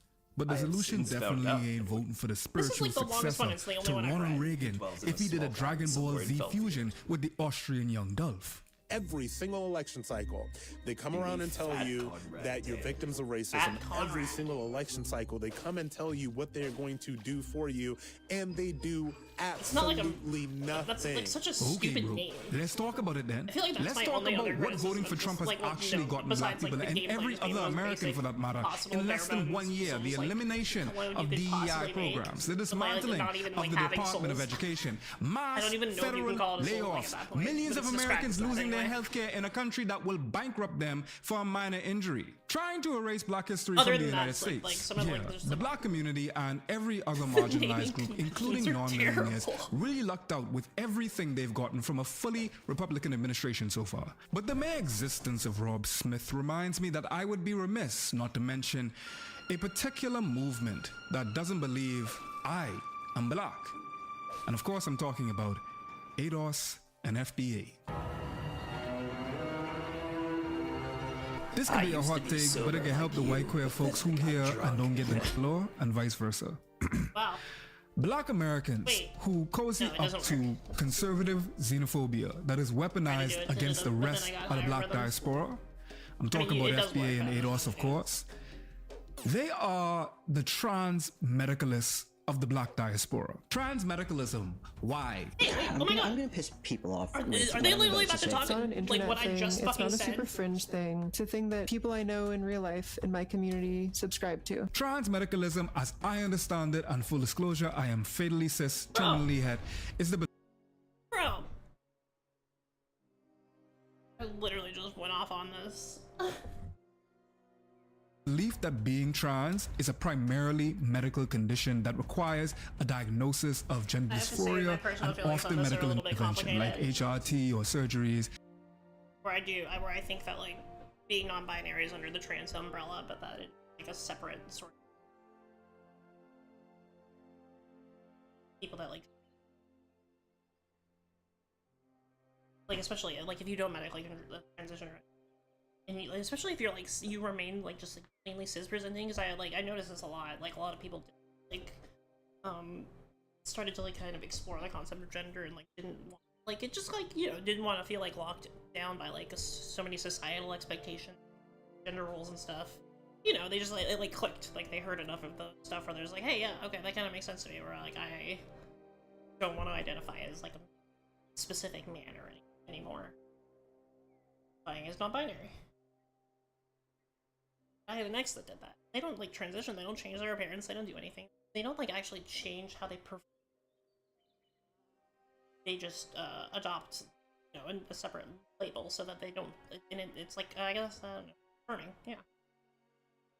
To be considered valid, and therefore they may be impugning the legitimacy of NBs and trans folk who don't seek medical transition. But it's really unrelated to a lot kind of in like, my own transmedicalist swamp of thinking, I guess, I struggle to understand why anyone would, in the absence of dysphoria, make those changes. It's sort of itself a scar. You go through these difficult things and you just sort of build up a numb spot to the pain of others. Maybe it's like I had to prove myself as legitimate through this terrible, inhumane medical system. Maybe you should too. My big awakening was realizing that they're not changing. They were changed by the culture that they were born into, and they were reclaiming themselves. So for the purpose of this metaphor, trans medicalists believe that you need to meet a specific criterion in order to be considered trans. I think people get a certain amount of validation from like a diagnosis of gender identity disorder or gender dysphoria. It feels objective and concrete. If you say no, it's a medical condition, that means like it's real. Certainly in the UK, when it comes to especially trans topics on like healthcare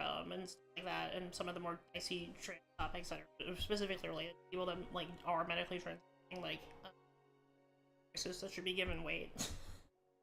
In order to do things like access healthcare, you got to perform a certain version of transness. I mean, up until quite recently, if you're a trans woman going into the doctor asking for healthcare, you like had to wear a dress and makeup and like heels. The pain point reminded me a lot about the criterion that FBA and ADOS and some Black Americans created in order to be considered Black. It's claims about your family lineage has to be from this specific part of the United States, that you have to have so many great-grandparents that could trace the ancestry back so many years to this arbitrary location, or else you ain't Black. And I want to preface this with some empathy because I understand the unique pain of being encased in a country with your colonizers and not having immediate cultural ties to anywhere else. I can wave the Bahamian flag, but when you wave the American flag, that's something different. There was a piece of that identity and pride that you had in the country of your origin that I can't derive from South Carolina. The country that would replace the Bahamas would be one that has very aggressively communicated their level of disregard for me and my well-being. I also understand the risk of outside forces co-opting your culture and maybe even weaponizing it against you. Like we've seen Black Wall Street. We know what happens.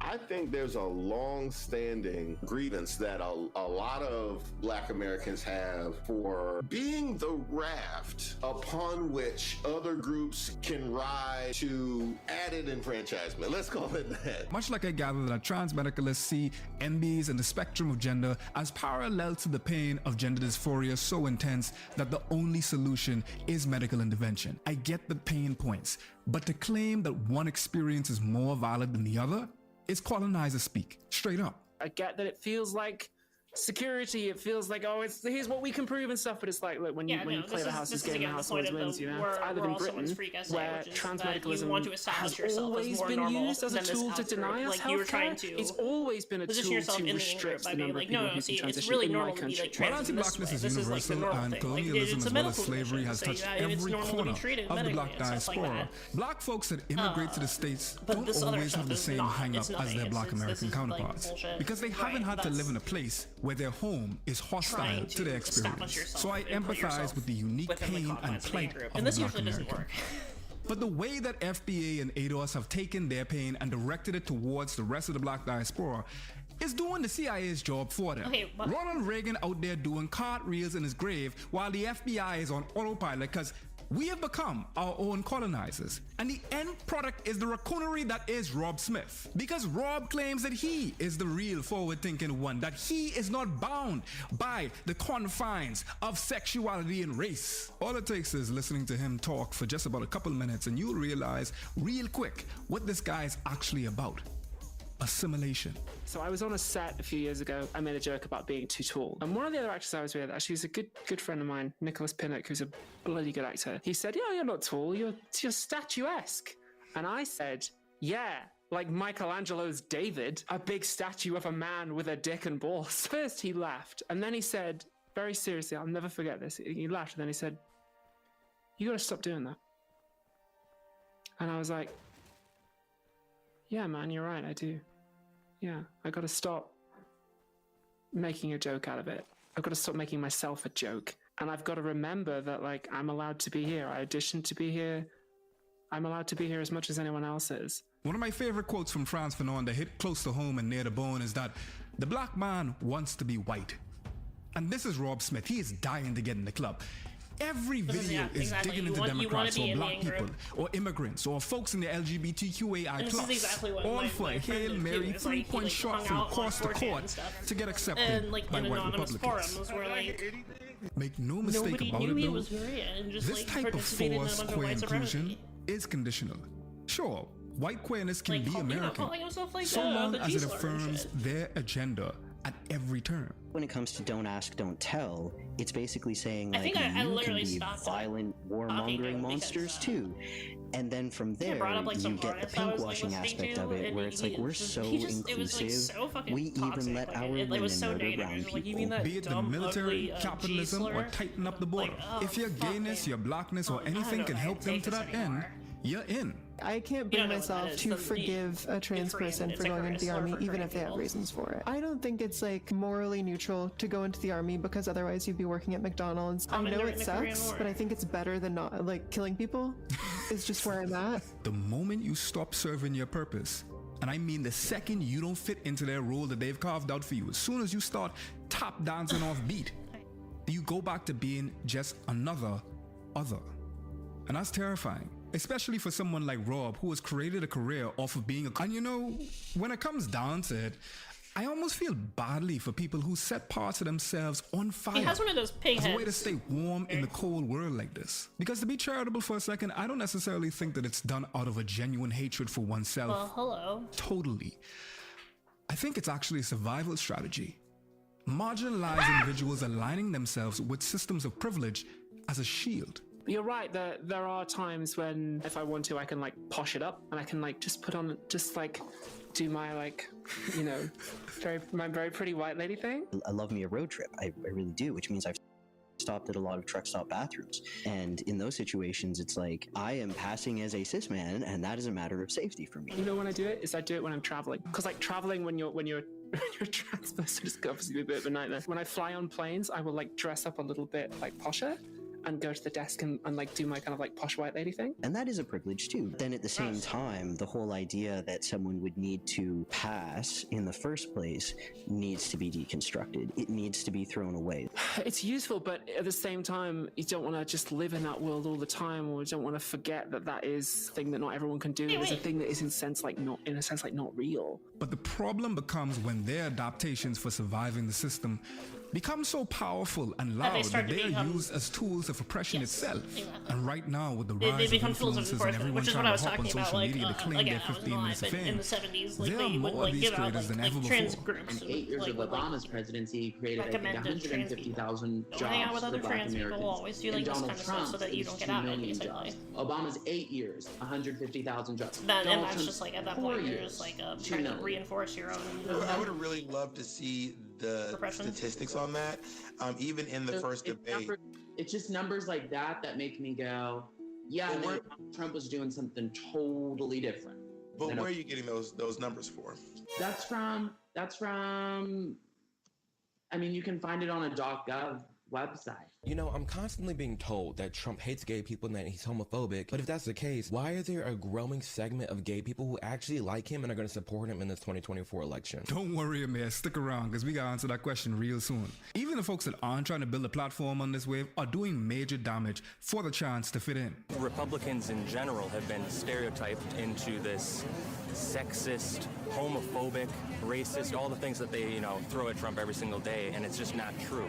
When you actually follow the context of what Trump's actually said in the past, none of it's true. Nestor Moto Jr. checks all the boxes of a Democratic voter.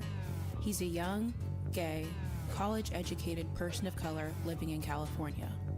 And the LGBTQ community votes overwhelmingly Democratic, but Nestor is a Republican.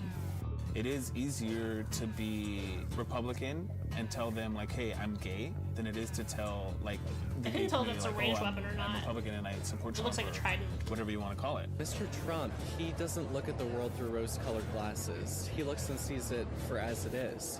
The man did nothing wrong except sleep with a prostitute and give her some extra money. Shut up! Shut up! Yeah. Well, I'm gay and I love Trump. Shut the And these types may seem like a drop in the bucket, but the truth is that conservatives like Rob Smith, who are abandoning pieces of their identity to fit the mold that white Republicans want, are making real horrifying impacts on the United States. Oh shit! Okay. Besides the blurry remnants of acceptance and privilege, there are a lot of enticing reasons to step into the role of minority poster child.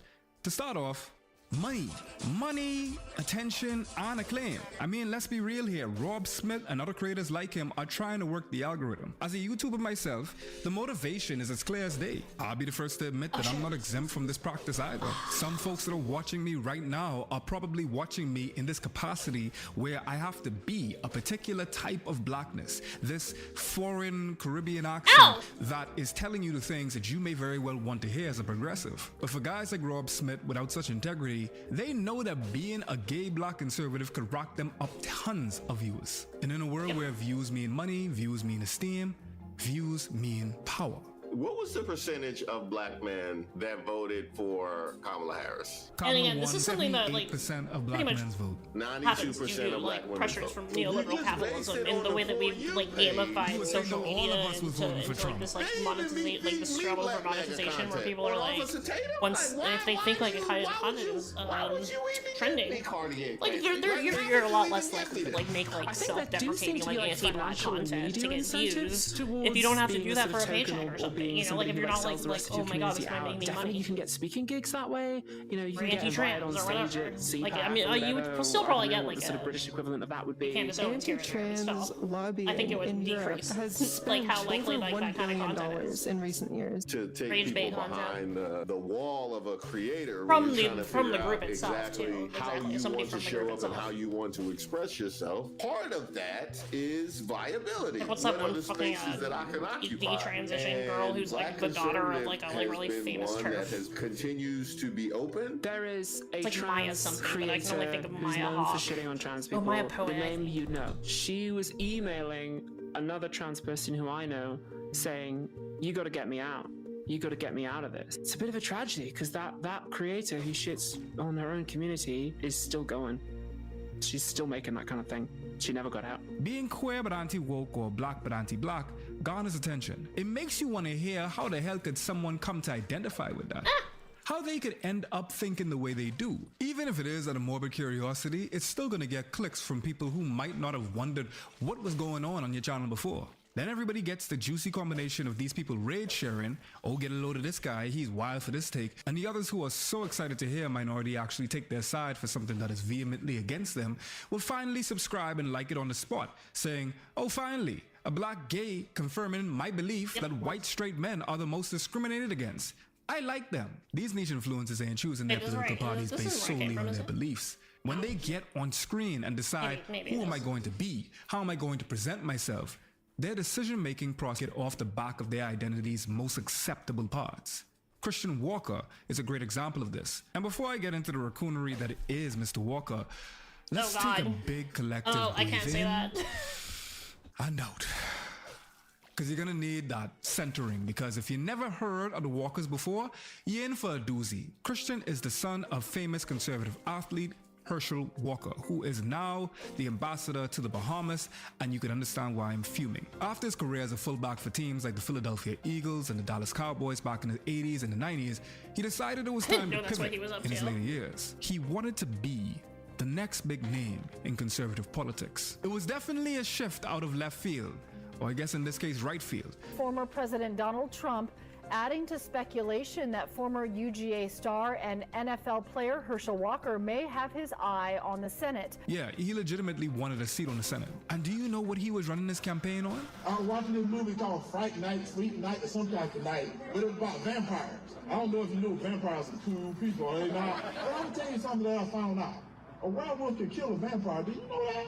I never knew that, so I didn't want to be a vampire anymore. I want to be a werewolf. You gotta have faith in this country. You gotta have faith in the elected officials. From I want to be a werewolf, not a vampire, to you gotta have trust in your elected officials.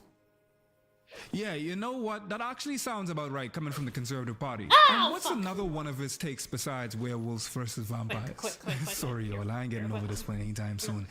In 2023, at a political rally in Georgia, Herschel Walker had the nerve to get up on the mic and say that people who don't know the definition of a woman are the enemy. Mind you, this would be horrific on its own, but he was spouting the just the day after there was a deadly shooting at Club Q in Colorado Springs that had killed 5 people. including a trans man and woman. There are people who are against everything that the LGBTQI plus stand for, but they still have enough tact and compassion to not say trans folk are the enemy after 2 members of the community are murdered in cold blood. If there was any shadow of a doubt in your mind that Herschel was after something more than just making a change for what he believed in, listen to this. After a failed run for the U.S. Senate in Georgia, he decided that he was done trying and he wasn't going to run again in 2024. But he still had $4.3 million sitting in an account left over from donations during his campaign. Technically, politicians are supposed to save extra money for their next political debut or return leftover funds in one way or another if they don't plan on running again.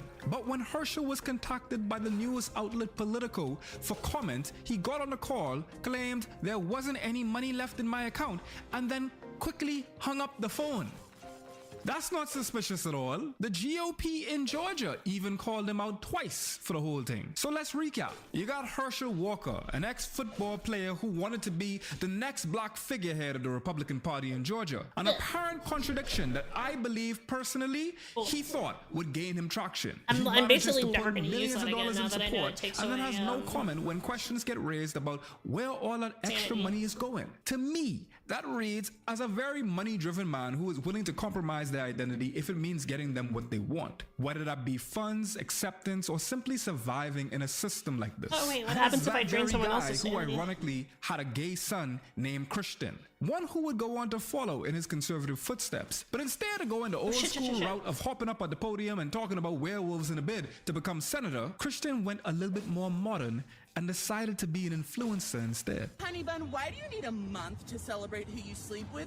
Newsflash, nobody cares. You have all your rights, now shut up. Take a Pride Month out to run around the streets with no clothes on and hook up in public and then you want to run around crying, oh, I'm so oppressed, no one likes me. Stop pushing it in everybody's face. You know, it's almost a little sad because you know damn well that he's heard those words a lot in his life.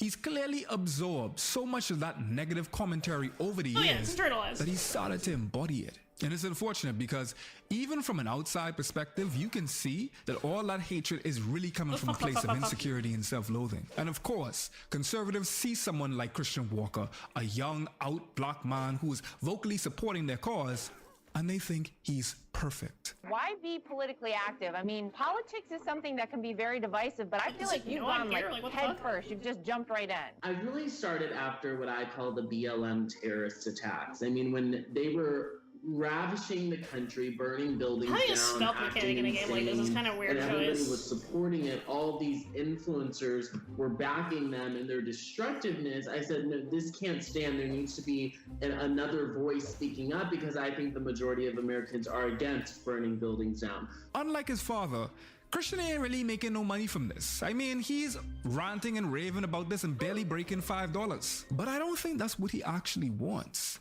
The Walker family is well off. Christian grew up more comfortable than most.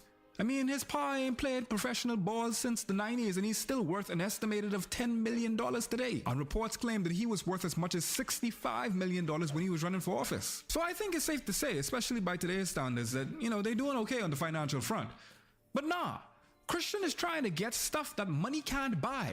Acceptance, a sense of belonging, maybe even security. Remember, this is a guy who grew up with a father that is openly getting up on stage and saying that trans folk are America's nemesis less than 24 hours after a mass shooting at a gay bar that killed 2 trans folk. Imagine the type of things that Christian was exposed to. The type of things that his dad was saying in his household when nobody else was around. In some ways, conforming to this identity he wears online is his way of surviving his circumstances. It's acceptable, palatable, respectable. Queerness. If you don't feel accepted in society because of who you are, but you have this one quality that society is all for, maybe you just lean into that. When you build on certain foundations, it echoes through the people that then live in that structure. Okay, well, I can't be cis, but I can be racist. I can be gay and black as long as I'm also right-wing. And when you look at the bigger picture as a whole, I can kind of appreciate that urge. At some point, when even your own parents are against who you are as a person, you're gonna find a way how to evolve or get away. Christian chose to adapt. But what Christian, Rob Smith, and other folks using these same coping mechanisms to get by don't realize is that they're falling into a very, very dangerous trap. And And whoever the man that was in that closet had a reason to be in that closet. Wokeness in particular has created a culture where you are unable to criticize people from marginalized communities, and you are unable to point out the wrongdoings that they are doing for fear of being called racist and being labeled in a negative light. And that's going to be a perpetual problem for Black people if we cannot address those issues and do so in a way that does apply a little bit of pressure as far as personal choices go. Oh, that's the perpetual problem. Right. You got it all figured out. No, for real. What an eloquent way of saying the biggest issue in the Black community right now is white people being called racist. Not being murdered by white people on a daily basis. Frustration and anger over What's how the other a thing? routine traffic stop. Do you have a license? Oh, so I can talk to it. Escalated into a deadly police shooting. Housing discrimination has left a devastating legacy in the United States. The restrictions on people of color from purchasing property have denied entire generations lasting wealth. Not having limited to no access to mental and physical health services. It's definitely sad, but it's also scary to just feel oh my God, that powerless. We know that Lily is going to get better care with a white father than she is with a Black mother. That knowledge is not just John's opinion. There is disparity in care based on skin color and dozens of studies that prove it. Or underfunded schools. When I walk down this, I feel like I'm in a prison. I know, right? Doesn't it? Why would your kids want to come here when it looks like you're in a prison? Spend any time at all walking the halls of Baltimore's Franklin High with Cindy Smith. No AC, you can feel it. And you get a lesson in math that doesn't add up. So this is a floor that's actually collapsing. Look along the wall. You can see it's dropped 2, maybe even 3 inches. This, folks, is an actual lab for high school students. People attend lab in this classroom. Or Black mothers being 3 times more likely to die during pregnancy than white ones. The sudden death of Olympic sprinter Tori Bowie at age 32 sent shockwaves around the world. Once known as the world's fastest woman, Bowie died at her Florida home from complications of childbirth. Or just straight up, unambiguous, and in-your-face violent racism. Thursday evening, 29-year-old Kimberly Sochia and 21-year-old Thomas Eves were arrested and charged for the murder of Sam Nordquist. The suspect count now reaching 7 in total. The Ontario County DA shared with News 8 earlier today, the deeper their office gets into their investigation, the more disturbing it becomes. The Georgia family who owns the home under construction that's now part of the investigation into the shooting of an unarmed young Black man a block away is now sharing video after video. Some showing this unidentified person hope I don't who regret began that. Like visiting it's the property in more October precious and than took I'm nothing, giving it credit for who or the something. But I homeowners do have a now lot of them. believe may have been coming onto the property for water. And these security camera videos showing a white couple showing children from the neighborhood. All kinds of people who the homeowners tell us were looking around, took nothing, didn't raise the neighbors' suspicions, and certainly weren't killed weeks later. Travis McMichael and his father, Greg, a former police officer, are charged with murdering 25-year-old Ahmaud Arbery, seen here being killed in the street on February 23rd in Brunswick, Georgia. This person is Amala. She's a mixed-race, anti-woke, conservative influencer who was raised in a very liberal household. Her ma was an activist, and she spent a lot of her childhood attending campaign groups that her ma was a part of. But it was here, hanging around all these leftist activists, that Amala says she experienced rampant, casual, anti-white racism. Yep, no need to get your ears checked. White racism. Those were the words that came out of my mouth. And at some point down the line, this perception of the environment around her altered her thinking. And she began to follow the teachings of Thomas Sowell, claiming that she was a free thinker, above race politics and wholeheartedly against wokeness. She flipped.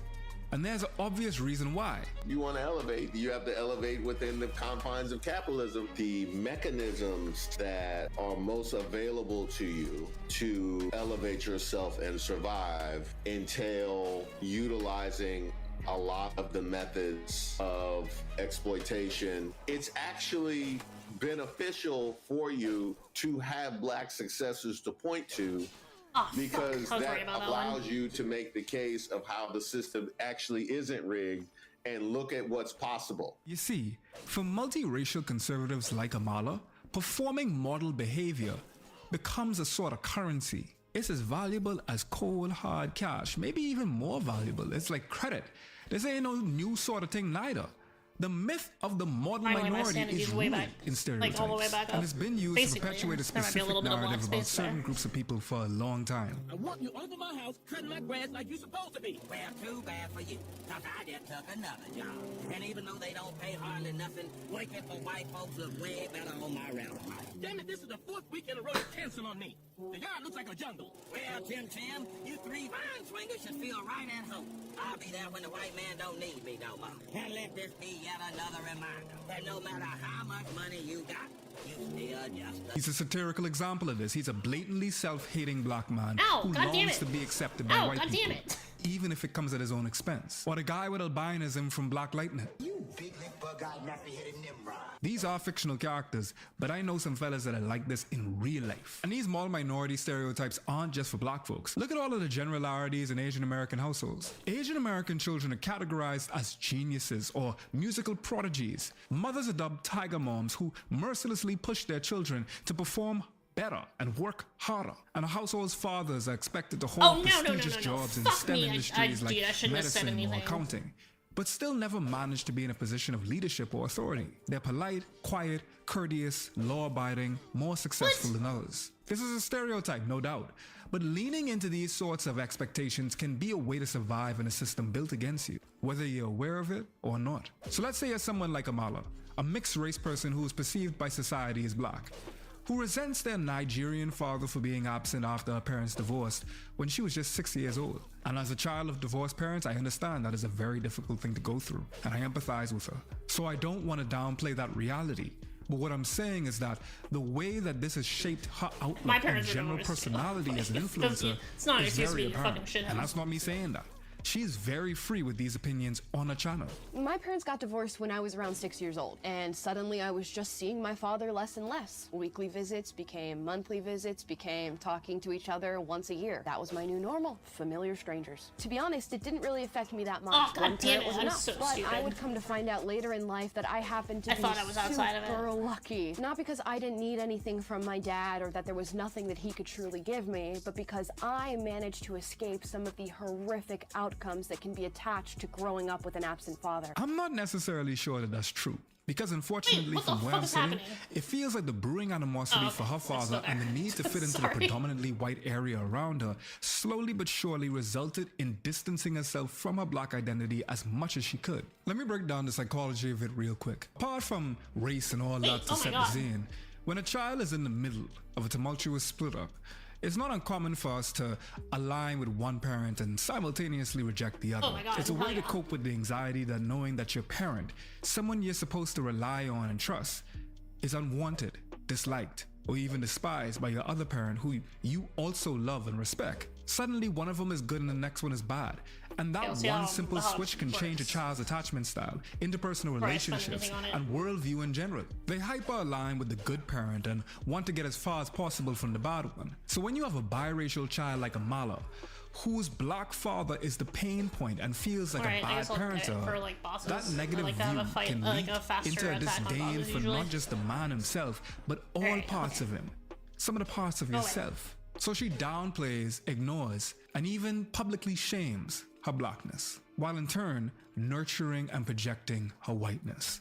And she doesn't just have to do that with how she looks physically, but rather with what she actively supports verbally. Everything that comes out this gal's mouth makes it painfully clear what she's about, who she's fighting for. I'm just not sure if the reasoning is as clear. But regardless of the motivation, the act of a black woman getting out there and saying, "You're right, I think it's black people's own fault and they should get it together," is not an impactless act. Amala has turned her childhood into the poster story of the fatherless black family for conservatives, the one that Christian Walker himself has proudly proclaimed a refrain. I stayed silent as the atrocities committed against my mom were downplayed.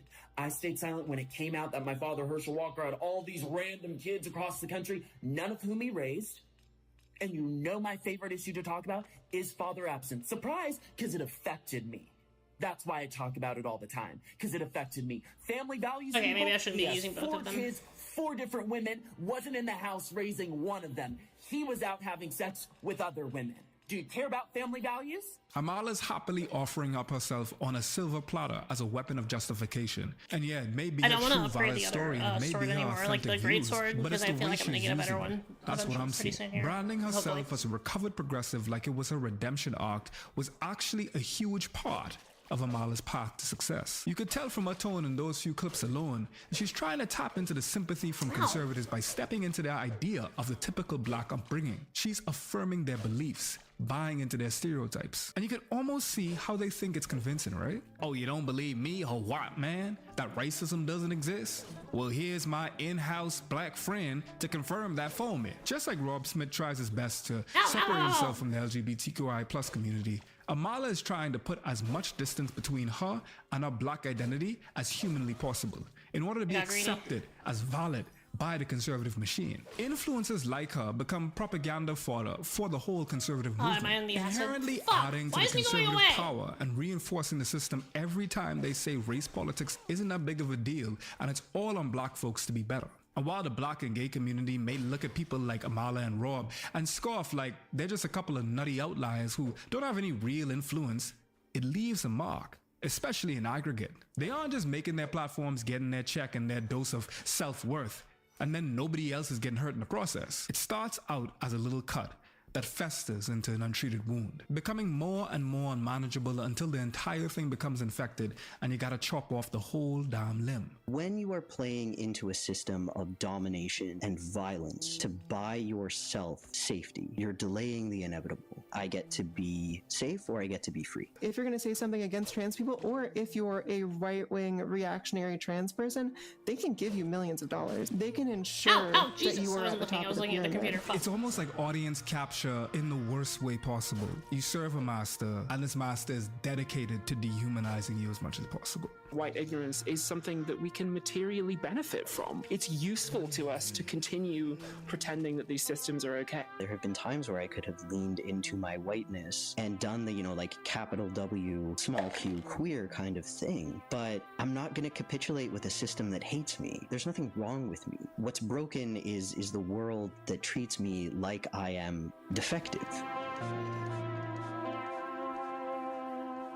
Figures like Rob Smith, Christian Walker, and Amala are crucial tools for the conservative movement. As we've touched on, these guys will give conservatives a touchstone that will agree on all their misguided views. Someone they could point to and say, see, I'm right about that whole community because one person agrees with me. But it's more than just invalidating their absurd and ignorant views. You see, there's always been a bit of tension between the white, queer, and black community. Black folks often have a strong sense of religious affiliation and adhere to clear gender roles. So it's no surprise that queer folks are persona non grata in a lot of these different black spaces. And vice versa, the white queer community could be just as exclusionary towards black folks, even racist, which put black queer folks in this liminal space that make it very difficult to find solidarity with either groups, cishet black folks as well as white queer folks. Oh my god! This is by James What Baldwin, in the who's fuck been is this interviewed thing? by Magazine, where he was like, I think white people have a sense of entitlement. I think there might be a tendency in left-wing white queer circles to assume if you support these left-wing ideas like Free Palestine, that you're also not racist. And that is not necessarily the case. Racism is extremely reliable. As long as white Western nations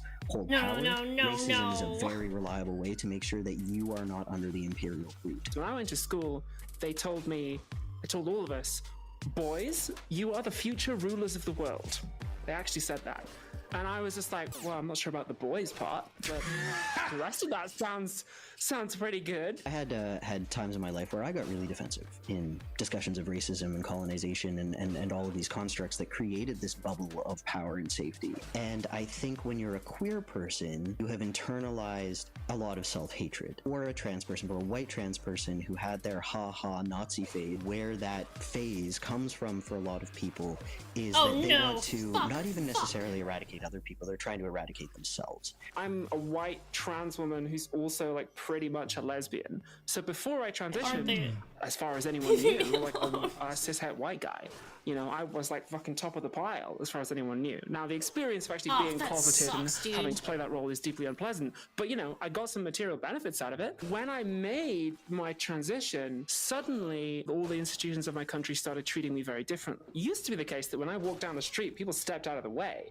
Now I walk down the street and people walk into me. When you are accustomed to being treated as a human being for most of your life on account of being white, when people don't treat you like one, there's this sense of like aggrieved entitlement and the sense of like, there must be some mistake here. There must have been some kind of aberration. The system must in some sense have fouled up, and we'll just need to get that corrected. And I don't think there's always this understanding that like, actually this whole system is and actually this whole system is busted, and actually it exists in order to make exceptions of marginalized people, and that is how it continues running. Because it is of course very tempting to assume that, oh, like there's some kind of mistake here and like this actually all works fine and we're gonna get this fixed, I just need to call the manager, right? And also like sometimes that works. Sometimes you do your posh white lady act and they call the manager and they fix it and it's like, okay, fantastic, yeah. And then you just don't think about the fact that like there's some people who are never gonna get to do that. All that to say that when you get these mega conservative mouthpieces like this, it does major damage.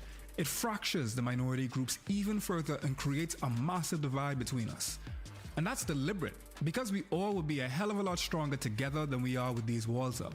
And they notice. What's going on in LA when people saying this is not our fight and Latinos for Trump? No matter what America has to give out, I know what I was no matter raising, what pain they have to give out, they always gonna save us a piece. Like mama's dinner. She gonna tell you if you don't come home, you know, you ain't gonna eat, but you know if you come home, it's a little something in there. Whatever America gives themselves the ability to do to whoever, as black people, we think is, what? I know What did I do? You know what I mean? I know. Their presence, even if it is just a handful of these extremist right-wing creators, drive the wedge further between our respective communities. The queer youth feel abandoned, they feel that they're being mocked for their desire to be visible in the world. And the black and queer youth are told that their struggles are all imaginary because there's a few influencers who made it out. And just like that, intersectionality becomes delegitimized in the public square and everyone feels isolated and unsupported, except for white conservatives who are laughing on the sidelines. The Senate passed the bill on There's going to be a boss in here, that's why I don't want to go in there. With Vice President J.D. Vance passing the Enough of that. tie-breaking decision. There has to be a save pointer around here somewhere. The House, which passed it on a mostly party-line vote of 218 to 214. Even when black folks come out the closet, a lot of the time they instinctively try to tone down this part of their identity at church or big family functions. To be accepted, they feel like they have to minimize the parts that don't fit the community's ideals. And hey, that might work out if the not fitting in was confined to only these spaces. But that's just not how it is. Because when black queer folks go to capital QTM queer community events, a lot of the time it's white, and they're just as dejected there. Because unfortunately, we have to address the white queer urge to be racist. Black queer labor created the modern queer movement. And now a lot of white queers are exploiting the continued labor of black queer. A lot of black culture specifically comes from queer black people. Yeah, and for totally white queers, a lot of like queer culture comes from queer black people. It's not that black queers are meeting points of queerness and blackness. It's that they are central to both queerness and blackness. And then there are sort of cultures that fall off of them. Queer folk who are from racialized minorities have even reported being excluded from LGBTQI plus events and spaces, or even being rejected while dating based on their race. And of course this leads to lower self-esteem, internalized prejudice, and an urge to fill that hole somehow. Now you're a minority in minorities, and nowhere is giving you the level of inclusion that a human craves so much. What are you supposed to do? Where are you supposed to go to feel whole? To feel accepted, to feel safe? And just when it feels like there's nowhere to turn, who accepts you and embraces you with open arms? The conservatives. The right-wingers who are willing to bring you into their circle and accept you as a fellow conservative, even if you're black and gay. As long as it's a secret though. I don't want to look at it. I don't want to have to be aware that it exists when I'm not cruising on Grindr during the conservative conventions that I attend. I don't want to have to like see anything to do with this because I think it's gross and yucky and I hate you. But if you want to suck a guy's dick and then also commit war crimes, we can work something out. So long as you fit the ideals and stereotypical beliefs for the rest of your days, of course. And those are only two confounding factors. There are so many more ways that someone could be pushed into that sphere. Going back to Rob Smith for a second. I know, I'm sorry. He was born into two communities where there's a very high chance of him being ostracized in one way or another. Then he ends up not having enough money to go to college, and joining the military instead, like a lot of people I understand do because they feel as though that's a way to gain access to resources. But for a black man, the military experience is different. This is an institution that is notorious for treating both of these groups like garbage. It could be a borderline dangerous environment for people with these identities or backgrounds. Or honestly, any minority at all. And I ain't pulling that out of nowhere. There are far too many stories of injustice in this department. Way too many. Rocked the army. You send your child oh my God. for their country. You don't send them to be beaten by a baseball bat while they're asleep. And when questions about a soldier's sexuality lead to a cover-up. There's honestly more going on that I'm aware of. Join the military as a black person. The racist white people do join as well. The first week, me and my homeboy talking about some shit. He was like, yeah, when we get out, you know what I'm saying, we gonna smoke a black. Some country ass white boy. Y'all smoking them nigga cigarettes? So let's put all the pieces together now. Stay with me. Rob is a gay black man entering a predominantly white conservative space. And not just entering it, but he's trapped here. Physically, financially, emotionally. Think about what that must be like. If you can't comprehend how much of an influence that environment would have on a person's life, put it like this. Rob Smith started out as a leftist advocate. Yeah. Wrap your mind around that for a second. This man was even one of 13 other military personnel and civilians who chained themselves to the fence of the White House in an act of protest against Don't Ask, Don't Tell. Like, can you imagine that that's the same nigga? I'm black, I'm gay, and I'm voting for Donald Trump. Chaining himself to fences to defend the queer community's rights. It's such a 180 that it's kind of mind-boggling for me. But after enough time in the pressure cooker of this military surroundings, it must have gotten to him. Because in 2018, he publicly and loudly switched over to the Conservative Party. And not just any levels of conservatism, but a red hat wearing, bear guzzling, sister effing, Trump loving, red blooded American type of conservative. In Rob's own words regarding his transition into his new identity, he said, and I quote, "For me, as a black person, these ideas of empowering and uplifting the black community, these ideas of fighting for LGBTQ rights, these are not ideas that need to be subscribed to by any political party. These are ideas that exist within us. And these are ideas that I'm just not finding in the Democratic Party right now." As we know, since he's only gotten more firm, extreme, and vocal about his beliefs. And here's the thing. I'm almost positive that there's this deep buried part of Rob that is doing this as an act of survival. That he thought he hacked the system by throwing himself into being a right-winger, and that it would keep him safe in this little bubble as an exception. But all that work he put into being a black, gay, perfect conservative persona didn't stop him from being a target of the racism. Because at a MAGA event in 2023, he was bombarded with disgustingly racist and homophobic slurs by his own fellow supporters. He said that a group of white supremacists surrounded him and started going off about how they don't want any gays or blacks in their Republican Party at a MAGA event of all places. Who would have guessed? In an interview, he told CNN that he was a victim of a hate crime and he felt completely betrayed. Rob even claimed that he didn't even see himself as a Republican anymore because of this very situation. Now, he was just a right-leaning independent. No, I mean, we all know that didn't end up being true because he still supports everything they do to his own detriment. The event proved something that everyone from outside could see as clear as day. Rob was nothing to them. He was exposing. His commentary, I mean, his support as a black gay man, that was valuable. But as an individual, worthless. That's rough. And look, experiencing a hate crime and a realization like that was no doubt earth-shattering for Rob. And I can appreciate that. I love a good character arc, but I still got a couple things to say about it. One, don't go climbing into a tiger cage expecting to be accepted and then be shocked when you get mauled. And two, even if you're done with the Republican Party, so to speak, that doesn't mean everything you've done just disappears. Even if Rob had publicly disavowed conservatives and all the hatred he regurgitated over the years, which he didn't, by the way, he only got upset after he experienced a dose of what he thought he was exempt from. It wouldn't undo everything he's done. Like I've been hammering home this whole time, this type of behavior makes a real impact when someone has such a platform. Sure, It's one thing if someone is just coasting through their own life like this. At least it's confined to their own world. But to create a wider narrative online and make yourself a public figure in the name of the whole movement, that's different. That sticks. Even though someone like Rob might want to bow out the second he encounters a taste of the environment he's contributed to, it's far too late. It's out there. And every single... I do not say LGBTQ. I am not LGBTQ. I don't even know what that is. Like, I'm a gay dude. She doesn't swipe if you're too close. Othered and marginalized and oppressed. Fuck! What the fuck? Now it just doesn't work anymore. Celebrate who you sleep with.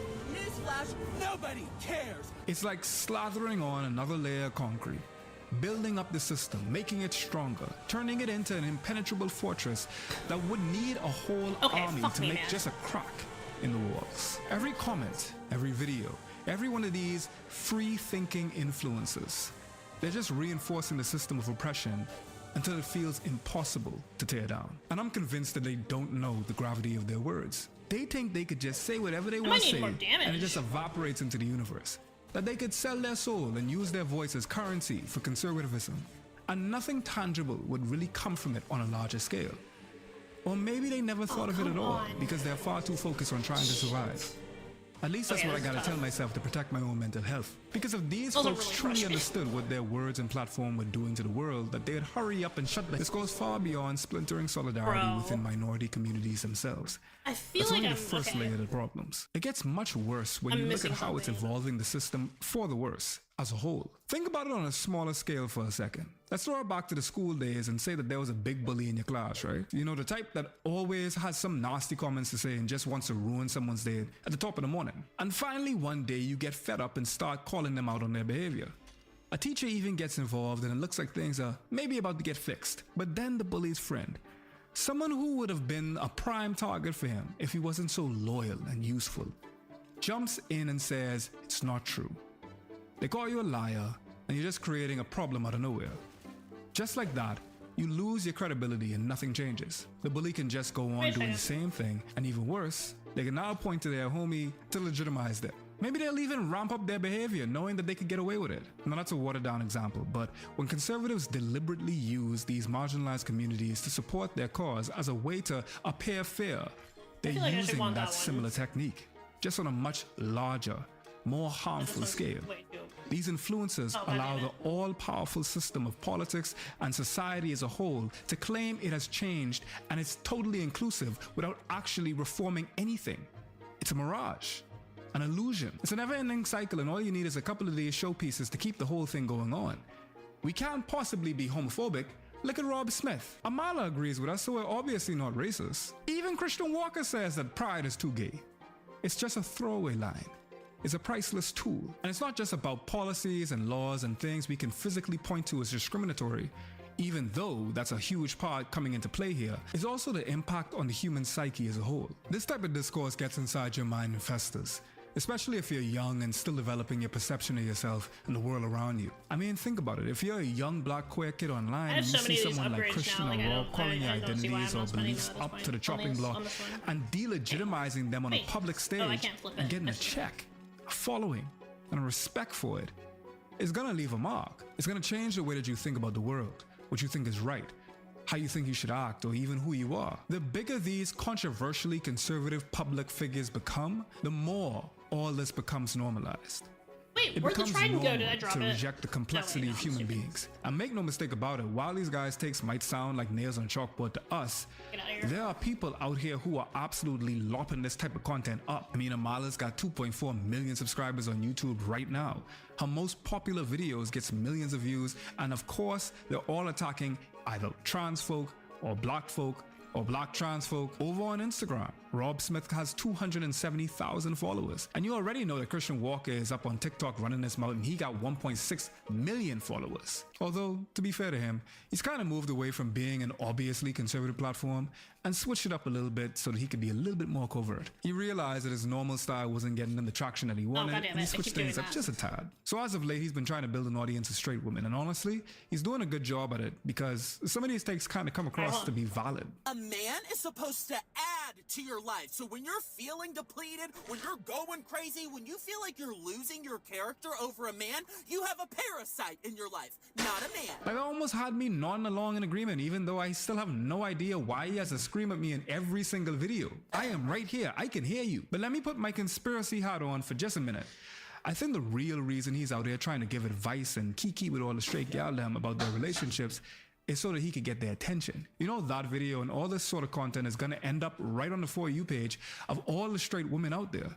He has a semi-coherent take, they think he's funny and blunt, and they follow him. Then he could easily slip a wild take in there, and you'll be none the wiser. Men are supposed to work. If he's not working for you, you don't have a man, you have a slug. A lot of women do this crap of stepping in and becoming the man when they're with a man who lacks balls. Oh, I really like him. Let me put in all the work. Let me text him first 1,000,000 times. Let me pay for stuff. Let me plan the dates.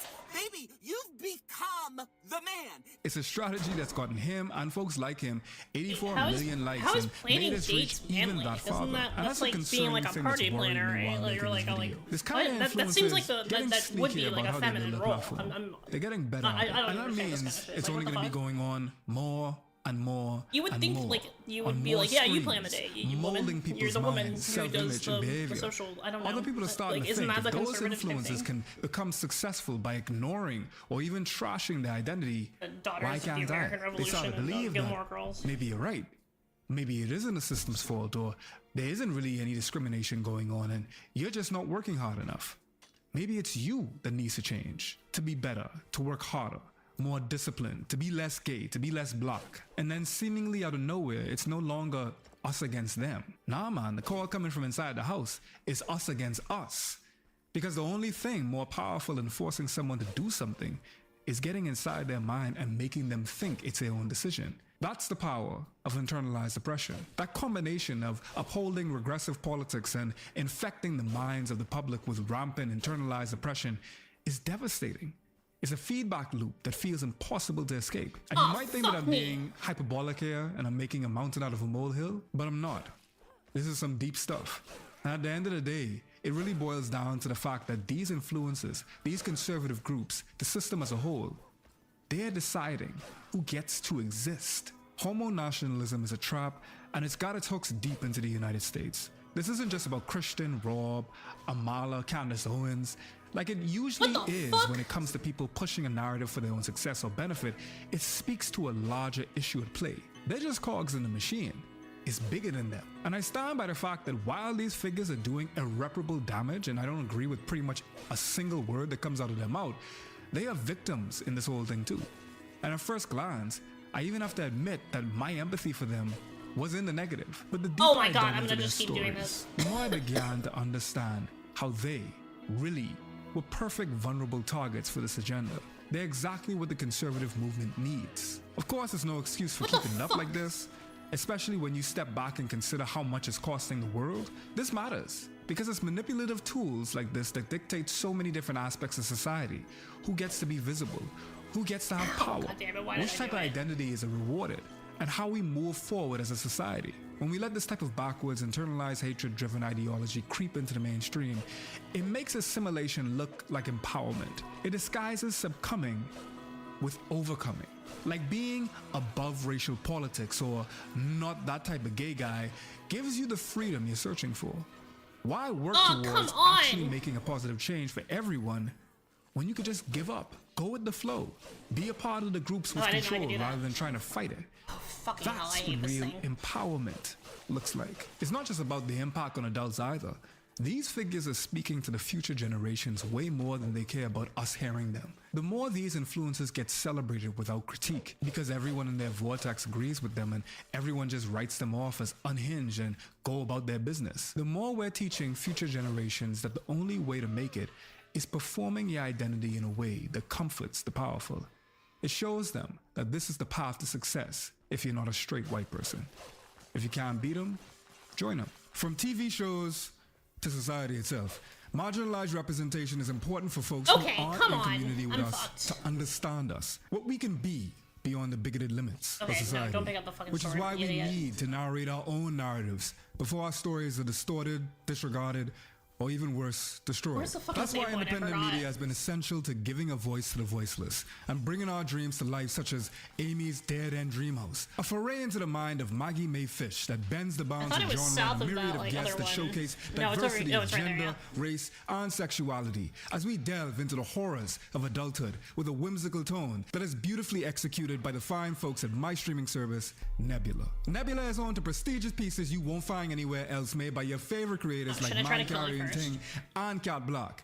Not only do you get ad-free videos, early and extended, but you also get exclusives like Abolish Everything, a comedy debate game show where I make my stand-up debut. We often get into some depressing topics in my videos, so it's great to break that up with some lighthearted fun, like abolishing your petty grievances in front of a panel of expert improv comedians that rebut your presentation on the spot. And you can gain access to that and more when you sign up for Nebula using my Does link leveling up at increase damage at all? Like, what's the point of it?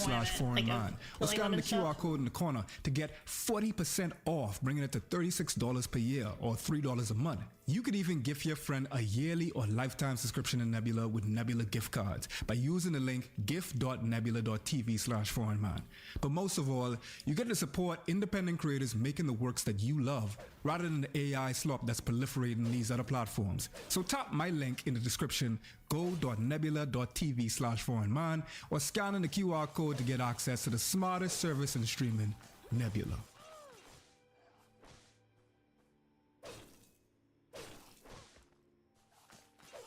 God damn it. I hate this thing. Alright, I'm gonna go fight the boss again. I don't think this is doing anything. Wait, like, did I know? Wait, okay, hold on. I haven't seen that upgrades. Hold on, find out.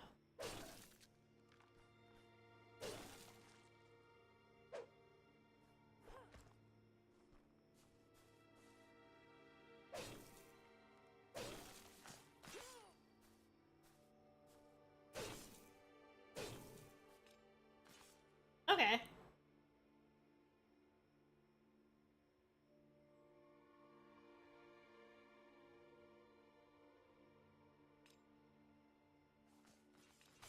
Ow, fuck you, go away.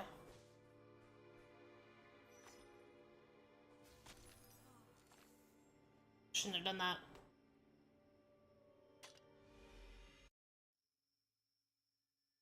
Alright, I guess I'll roll on, whatever.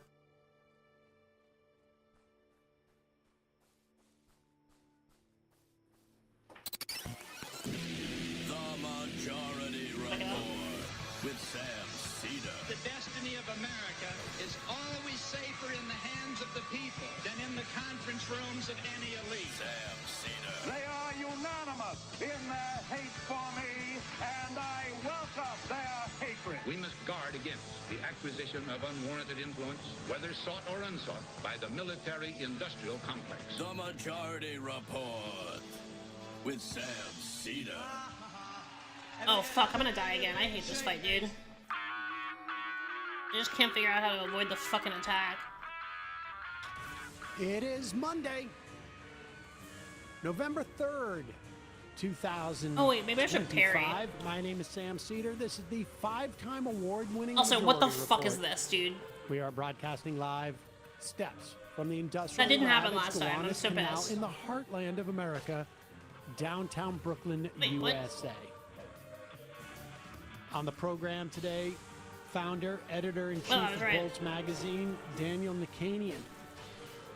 And the races to watch tomorrow, in addition, of course, to the New York City mayoral election. Okay, maybe this is gonna be really easy, actually. Meanwhile, Trump Tacos sitting in for Wednesday's SCOTUS oral arguments on tariffs.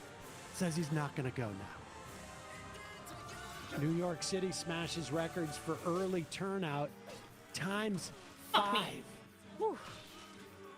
Also, some good news from Mamdani in those numbers.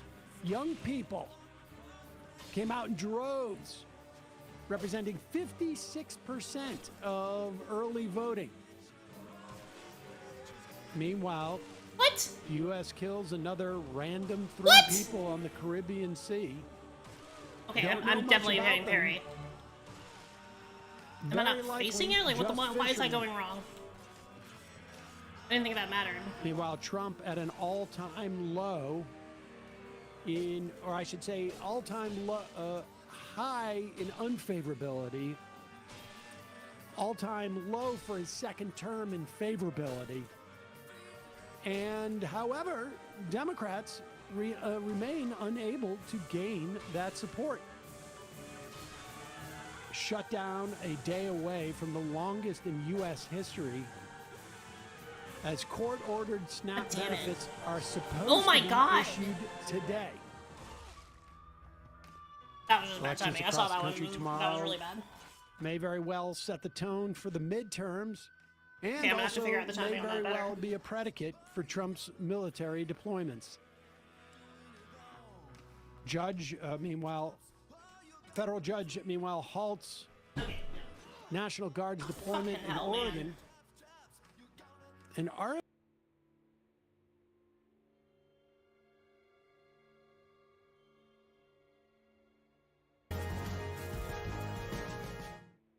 What's going on, everybody?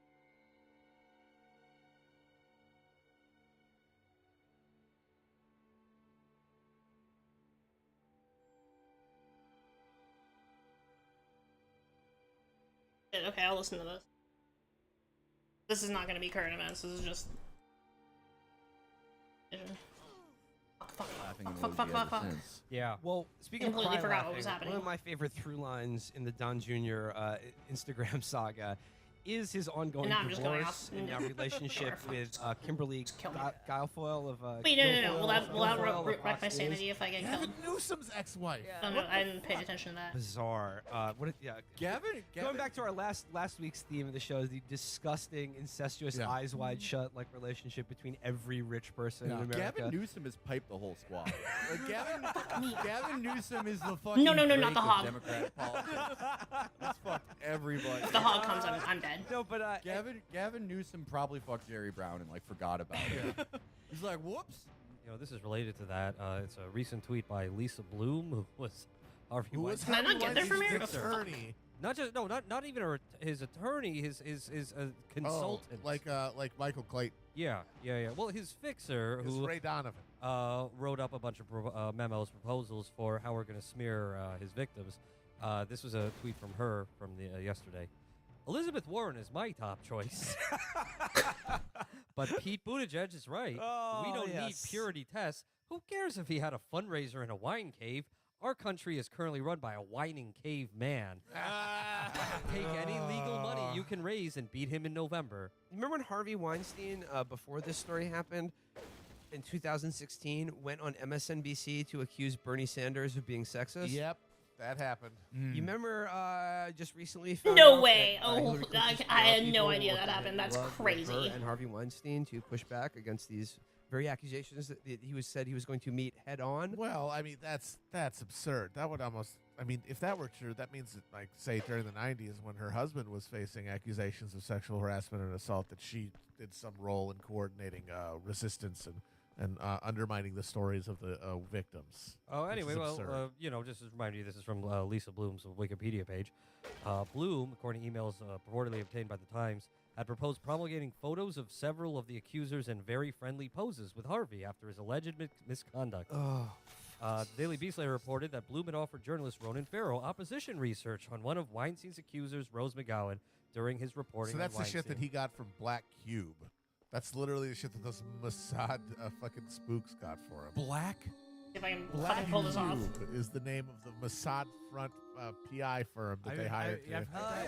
We're the evil company. Yeah. What I love the most about the wine cave thing is everyone defending it is as awful as that person. Yeah. Like every single person defending is Bro, either why am I not parrying? You know, I work for Pete Buttigieg, or I am another fucking McKinsey eye or white shoe attorney. The Cool. fact that in the ostensible working class party in America, there's anybody, let alone top figures among elected officials and in the media, to step forward. Okay, I don't know what the fuck to do. In defense of wine caves is a massive indictment of the entire fucking party. I mean, it's just emblematic of its awful. Do you have to be facing the way, like, in the direction of the thing to parry, or am I just, like, my timing is just terrible? Anyone with a lick of sense hears that and goes, would try to downplay it. Okay, see, what the fuck? You know, okay, wine I'm cave, definitely getting Perry. That's not a thing I'm concerned about. I'm I concerned don't know about what I'm creating doing wrong. opportunities for people. Instead, fuckfaces like Gavin Newsom say. At this point, I legitimately don't know. I've been in a wine cave for about 40%. Is it because I'm like of my vertical or something? entire Because that waking just life. seems stupid. Sir, wine I caves sleep in a wine cave. Wine caves mean jobs for American citizens. I own multiple wine caves. Whom amongst us? I know Gavin Newsom said, and doubly awful because he tied it to the fucking wildfires, which have destroyed a lot of California's wineries or whatever, where he's like, we're hurting right now. And attacking these wine caves. Jesus it's just like, Christ. or no, the other great thing, Like, Clara for real. Jeffrey, where she's What like, the fuck? a wine cave is just a wine cellar, and we all have one of those. It's just a basement where you keep your wines. It's like the problem is that it's a bunch of fucking blood-drinking billionaires getting together. The cave is incidental. Talk and about- the fact that it triggers them and they feel the need to defend the concept. Talk about They're fucking- so just soaking in bourgeois fucking self-satisfaction. Talk about fucking telling on yourself here. Yes. I don't know what a wine cave is. I've never been to a fucking wine cave. It's not a cultural thing. But just You're like, freaks. Because anybody with a lick of sense understands that wine cave is just a nice, slick, a cynic note for the broader problem of billionaire influence on politicians. Like, that's what it means. But if you are so in that like town and country milieu of these people, your instinctive love of like Sonoma fucking wine country is such that you are drawn to your feet to defend the noble wine cave and its place in American viticulture. You're actively trying to be a fucking character in an anti-Howard Dean campaign ad from 2004. But actually, speaking of which, Matt, though, I do have a line on this nice cask of Amontillado. You know I'm a big Amontillado head. You know it's my favorite. No, come with me down to the cellar. You know what? I was a little worried.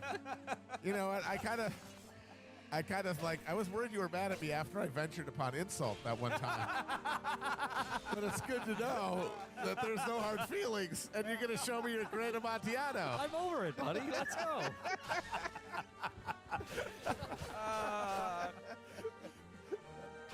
Find me the most annoying woman in the tri-state area. Yeah. Hey, this is the Bay Area. This is the Bay Area. Don't pin this one on us, Phil. Don't besmirch the beautiful city of New York. I mean, the tri-state area of California. The state of Jefferson, Oregon. Awesome. Yeah. There are a lot of tri-states. Yeah. Many three states are next to each Yeah, other. Just the same eventually- way that Bernie is adjacent to white supremacy. Eventually, Gacked Up Gavin will eventually lose his grip on power, and California will segment into three major states. State of Jefferson, which we all know and love, Northern California and Southern California. So yeah, Felix, you were totally right. That is the tri-state area. Yeah, NorCal will be run by the Vagos. Yep. Yes, sir. SoCal, MS-13. Central Valley can be run by that Nico girl. She is the daughter of Central Valley, man. Yes, we stand Mexican immigrants, like eighth generation Mexican immigrants. They are truly, Yes, truly the Mexican most suffering immigrants of all. Mexican immigrants whose family has been here longer than Marjorie Taylor Greene. Mexican immigrants who've who's been here like- since like 1789. Yeah, Mexican immigrants whose like parents were her It is 'cause I'm ancestors facing owned away. slaves, like Amerindian slaves, and like Wait, whoa! yeah, we love them. All right. Shit, no, it's because I'm vertical there. That's what the fuck? That's so lame. That Gavin Newsom creep. Did you see he tweeted last week, abolish the death penalty? And then it was like, any follow-up there, Governor, of the state that has like 700 people on death row? Like, I have to be standing at the right angle to parry? That's so being fucking stupid. the chief executive of an economy the size of France, like one of the most powerful governors in America, if not the most, and just like tweeting like Sean McElwee. Yeah. Well, that's it. It's awesome to How many do. fucking congressmen love going like, pass it on? Like, to who? What am I supposed to do with this information that you can't do with it? All right, it's trending. It's now a law.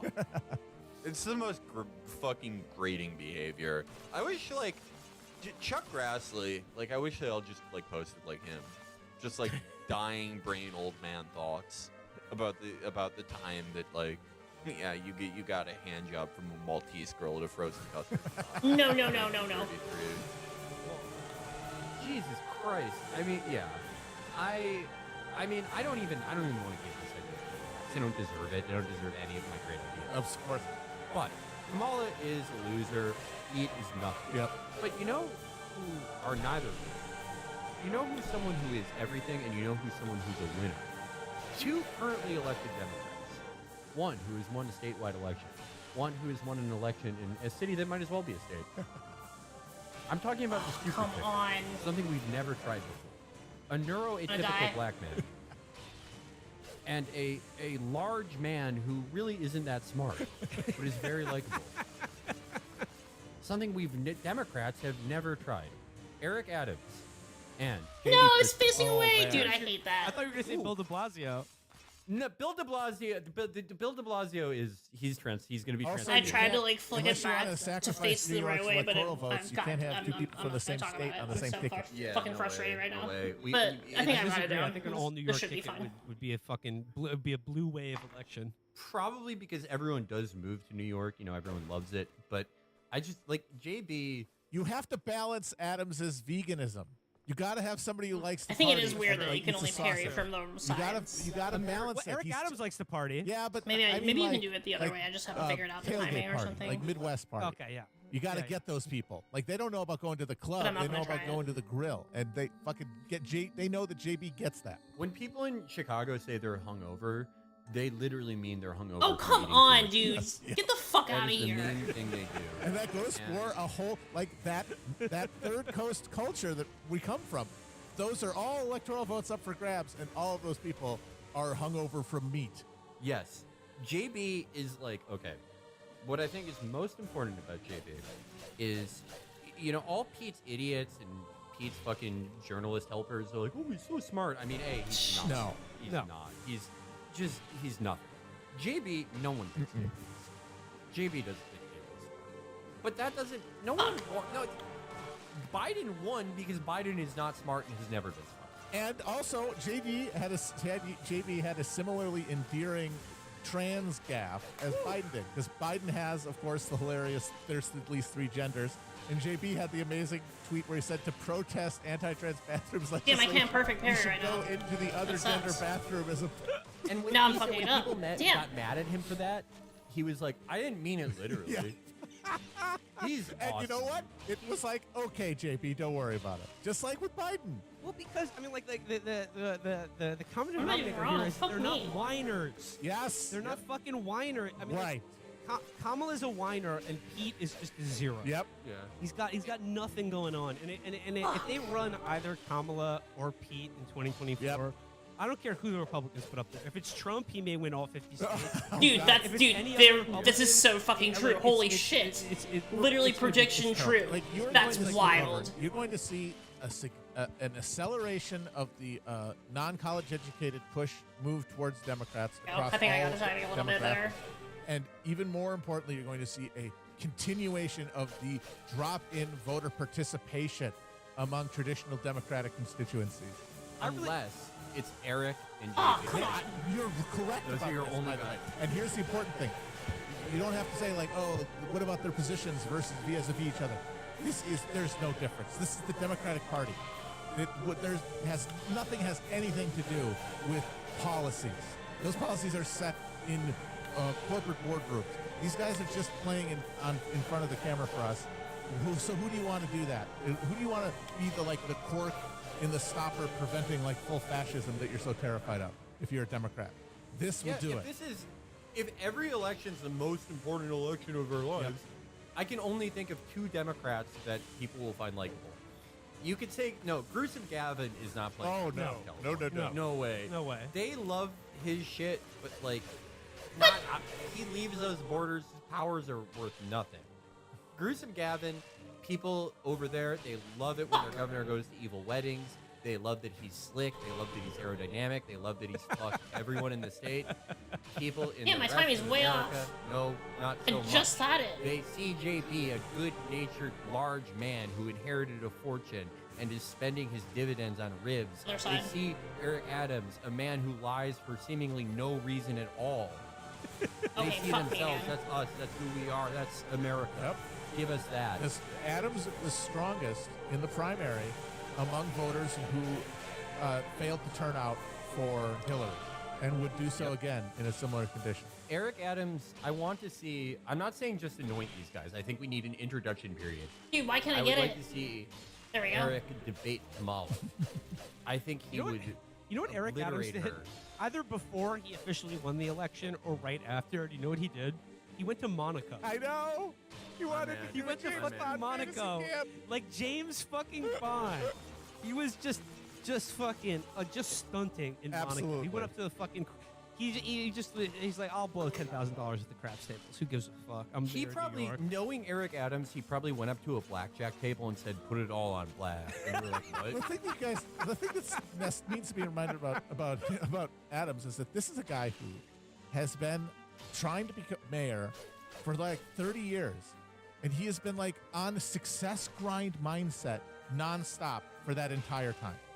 He has been like, But he still has fun though. improving himself, like eye on the ball. Oh, come on. Like all that stuff to like make it up. I didn't the know it would ranks, start that first soon. Police department and then state politics, purely through mindset, and it worked. People thought he was a joke. He ran for Congress in the early '90s when he was still a cop. He couldn't even get on the ballot. He tried to do like a write-in. I'm gonna die It was a again. joke. I'm so stupid. He's the fucking mayor of New York. This sucks. He's the only Democrat, a Democrat from New York City, mind you, and Fort Lee, New Jersey. He would win Utah. Honestly, because his life is an MLM. Yes, it is. JB, He's the other because he hasn't gritted at all, but he's nice and jolly about it because of that. Because he hasn't had to work for it. Noblesse oblige, fine. Like a fucking, like a Stay Puft Marshmallow Man made of noblesse oblige and Bonhomie. it's the dude. This is not just a solution to Democrats' problems. This Yeah, is I the know, I'm only so way you fucked. keep America going. This as a sucks. capitalist Absolutely. country. Absolutely. Going, fellas. It's good. It's cracking. Yeah, I'm first day of a month that I will be living under the Newsom regime. It's part of a journalism project I am doing.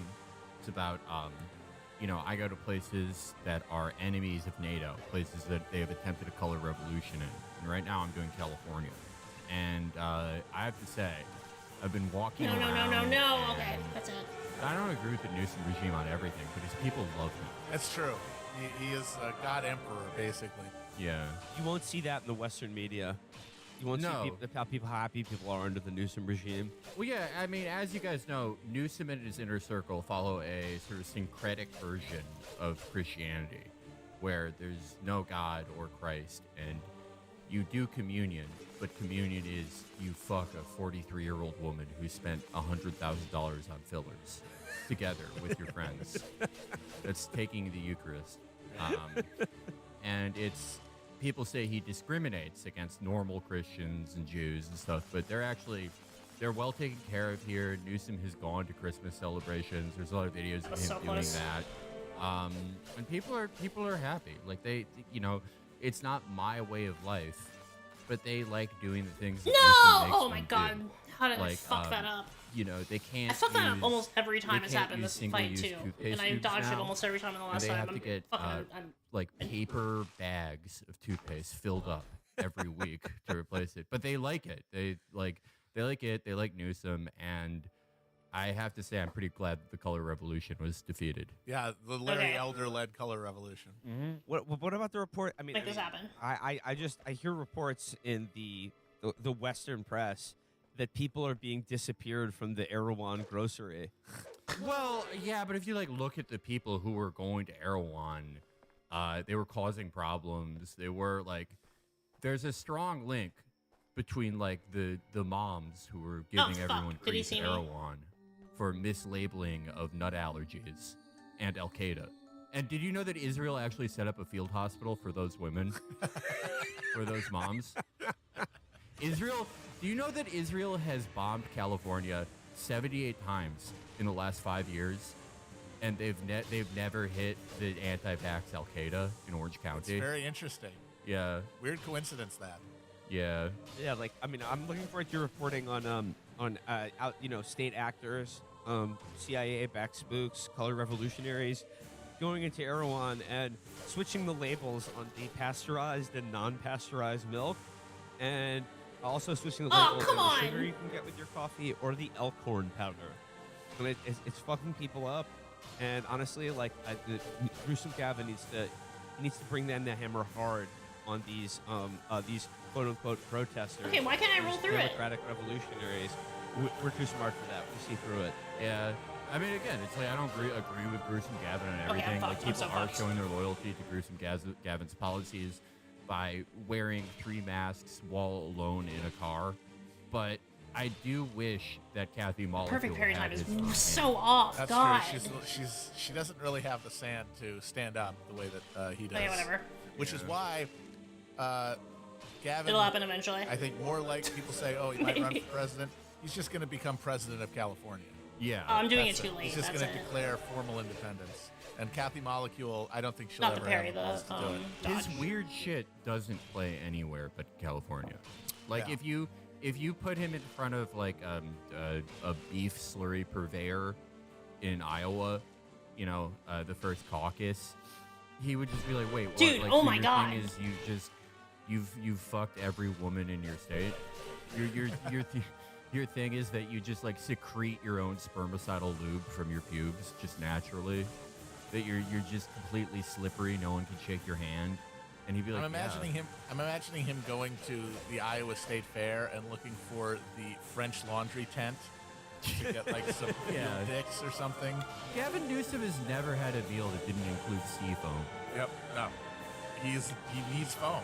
He will not eat it if there's no foam. Well, yeah, he can't secrete the spermicidal lube without the foam. It's important to his biological process. It's a Californian photosynthesis. I mean, he has a vasectomy, but don't worry, he can still blow loads of squid ink. Yeah, that's the other thing that's weird is in Iowa, there's a big thing where they make all the candidates jack off and squirt with their women. And, not only political. I remember Matt and I were there. Yeah. we saw it.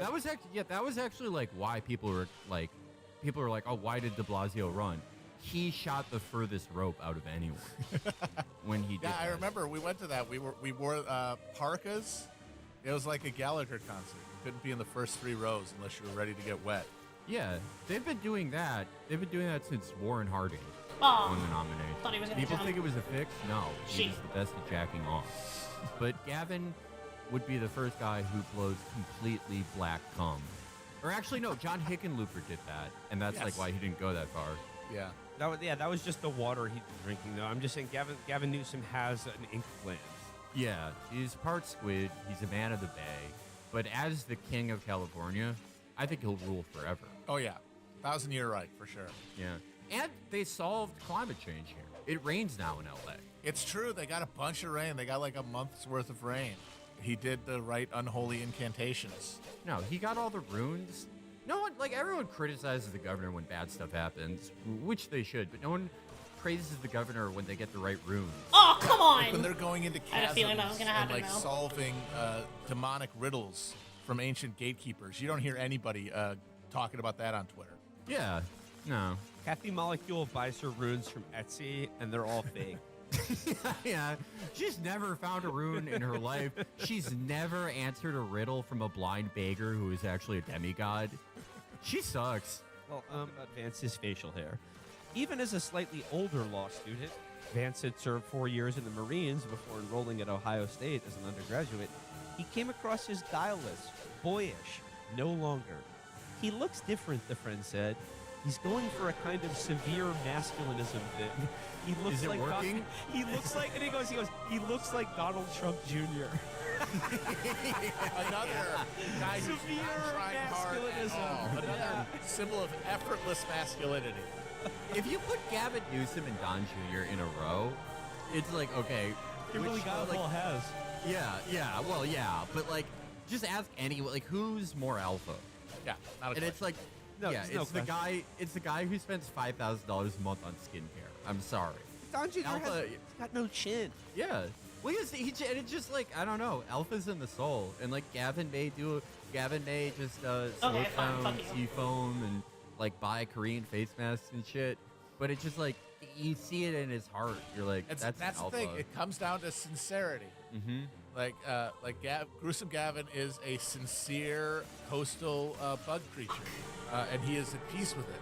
And Mandel has turned himself through just sheer will and alchemy into a soda head, Ohio headquarters shit. Yeah.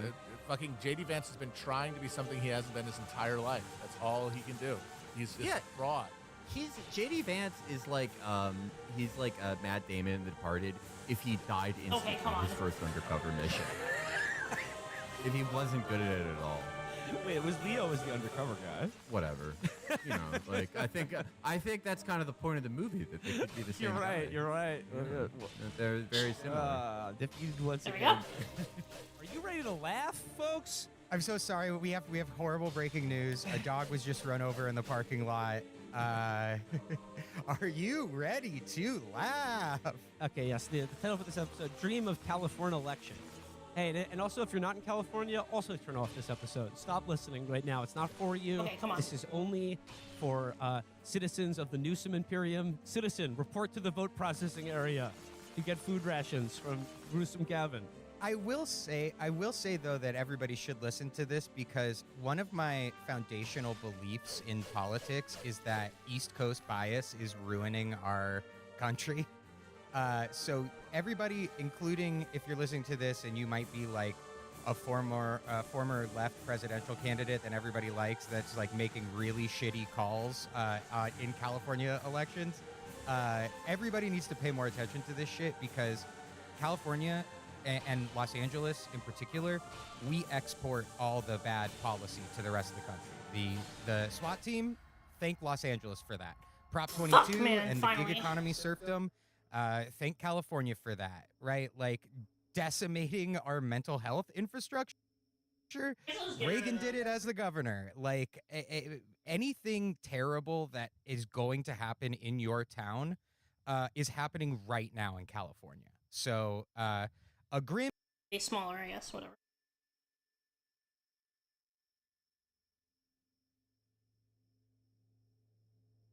Maybe just a little bit of advice on how to stop it before it starts. So, got the, what is it? The primaries coming up, Josh? Oh, you better believe it, baby. Primary season in California is the only time that you really have to vote, because all the Democrats fucking win anyway. All right, well, let's go the rundown here. Okay, who do we got on for senator? Okay, so the senator, Gruesome Gavin picked Alex Padilla, who is an LA guy. It's like one of the first times that an SF Bay Area dude will pick an LA guy for fucking anything.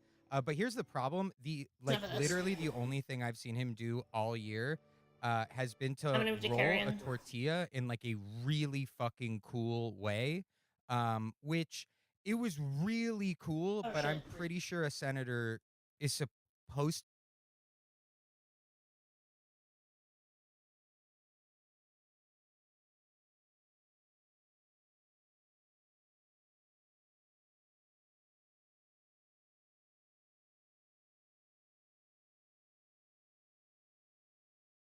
This doesn't have like a category on Twitch, so I don't really know what to do with it. I think as these walls go up, we're going to very rapidly see a lot of people get VPN pilled, as it were, because they're not going to have any other option. We've talked a lot on Free Speech Friday about the massive amount of personal data that travels across the internet and through your phone every single second. Safeguarding your privacy online is so important. So today I want to dig into the world of VPNs.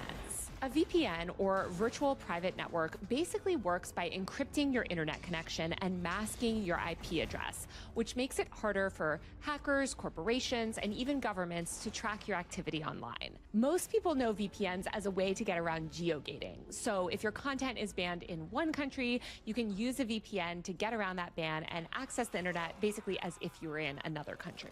Unfortunately, as authoritarian governments in places like America and the UK and elsewhere seek to crack down on online speech, VPNs are under attack. It's getting harder and harder to use them effectively, and recently there's been talk of even an outright ban on VPNs. Leah Holland is an activist at Fight for the Future, a civil liberties group fighting to protect VPN access. Right? Today, no, we're going to dig wrong. into the political campaign against VPNs. We're going to talk about how to fight back, why you should use them, when you should use them, and more.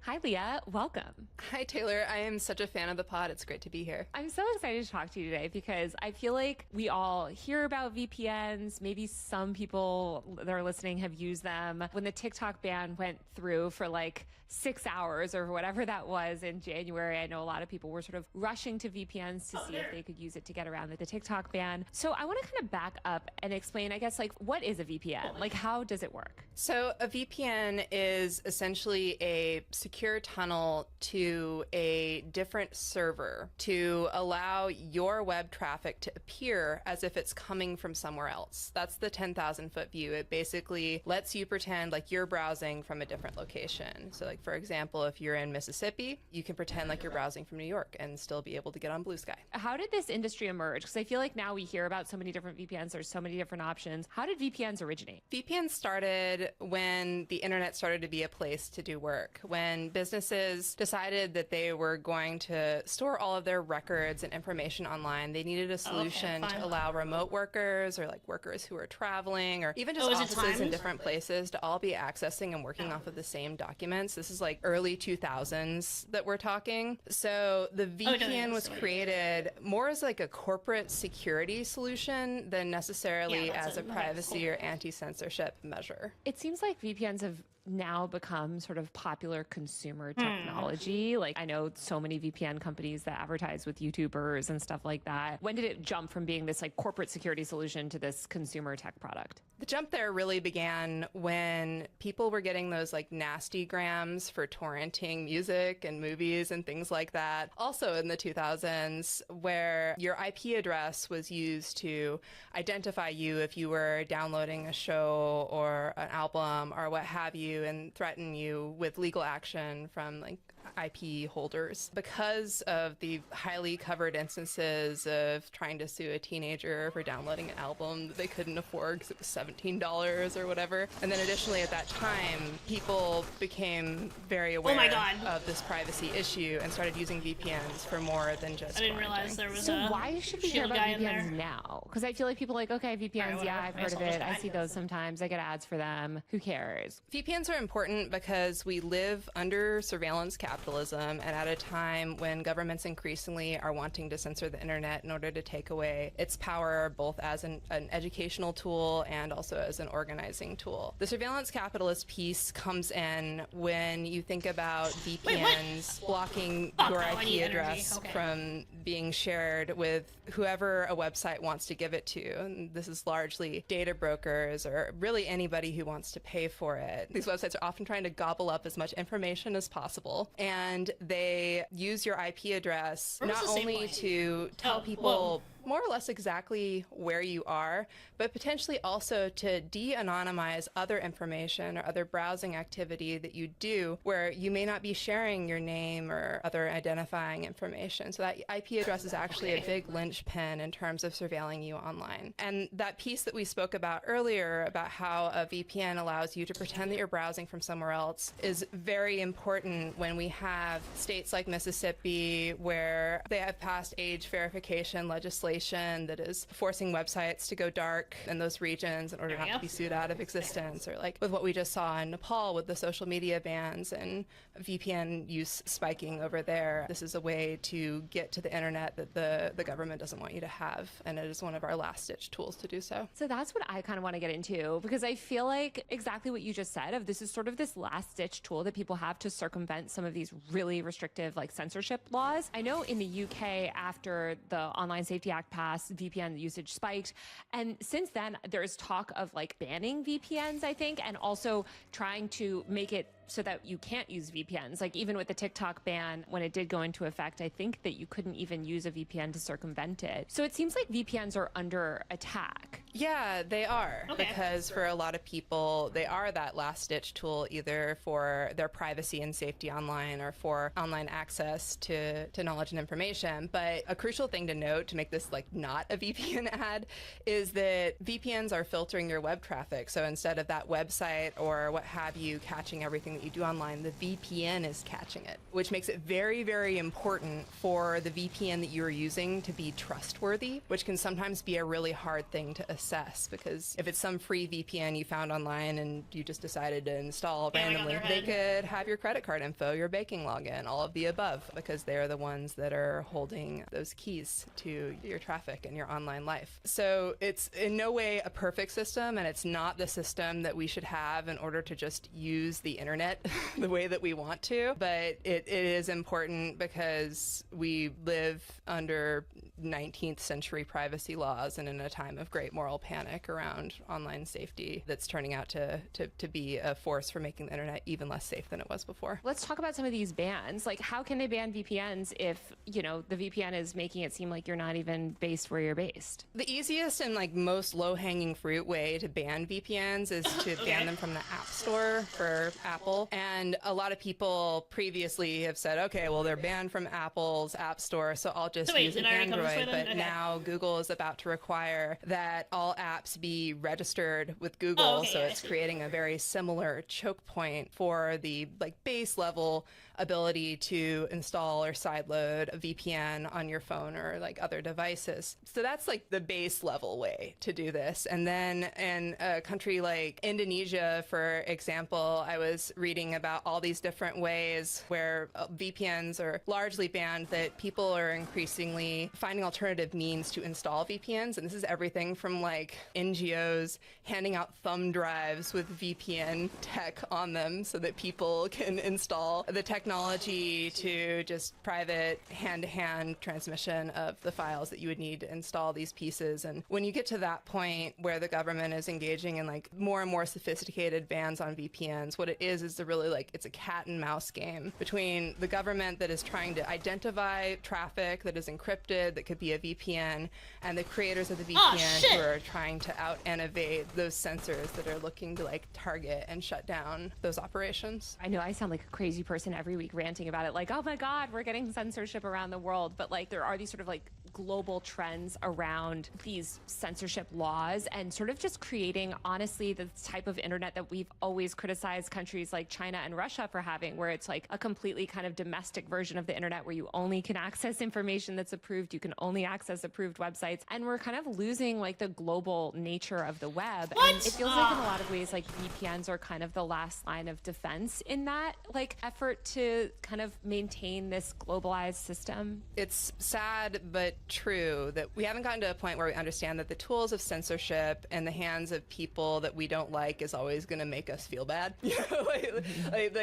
Just like the simple math here in the U.S., for example, if you create a tool to tamp down on the speech of those you don't agree with, that ultimately that tool will be turned against you when the political tides change. And that's why, you know, the First Amendment is so valuable, and why we've been able to have these incredible freedoms and these incredible technologies here in the U.S. is that we just haven't quite totally completely lost that yet, but we are here teetering on the cusp and hoping that these ignorant politicians who are leveraging the moral panic about kids' online safety for political points will wake up in time to not completely destroy like one of the greatest things that we've ever built, which is the internet. Yeah, that's really bleak. I mean, I think a lot of people in America too, it's like you see things, you're talking about Indonesia or Nepal or these other countries or even Europe, and you're like, well, that could never happen here. It's funny because we can like point to Russia. There's like 200 VPNs banned from the App Store there. China has the Great Firewall. And I think that 6 months ago, a lot of people in the UK were thinking that exact thing, where they were thinking that this could never happen here. We wouldn't cause everybody to have to give their ID or their biometrics up in order to use the internet, and wham bam, there it is. That is the lived reality of everybody in Britain who isn't using a VPN right now, which is just wild. And we've been on the cusp here in the US for years of passing legislation that would do that exact same thing. Like, it's not quite a coincidence to me in my head that like it's UCOSA that passed and is causing this in Britain, and it's COSA here in the US that is one of the main laws that would become a vehicle for this sort of ID check regime upstream and the trickle down of, well, if everybody doesn't want to do ID checks, what are they going to do? They're going to use VPNs. What are politicians going to go after next? What's the next boogeyman? VPNs. So how do you decide like what's a good VPN and what's not? Because I feel like there's so many sort of scammy VPNs, and you just mentioned like a lot of them also harvest data or like overcharge you, or like you're locked into some scheme where you're charged every month forever now, or like what are the good ones to buy, or like what should people look out for if they do want to get a VPN? And when do you think people should consider getting a VPN? Like, is this something that we should all have on our phone right now? I think it's important to think about this the same way that we think about using any other privacy tool like Signal, and that the more people use it, the more it becomes normalized, the more it's a clapback against the forces of surveillance capitalism. And yeah, it is a safety tool. It is a tool to not tell people exactly where you are all the time, which I think is pretty great. But you do have to be careful. The VPNs that are trustworthy are kind of hard to pick out from the sea of other choices. The thing that I would recommend the most, that is the best resource that I found, is in the Electronic Frontier Foundation's Surveillance Self-Defense Guide. They have a whole article on how to choose VPNs, how to think about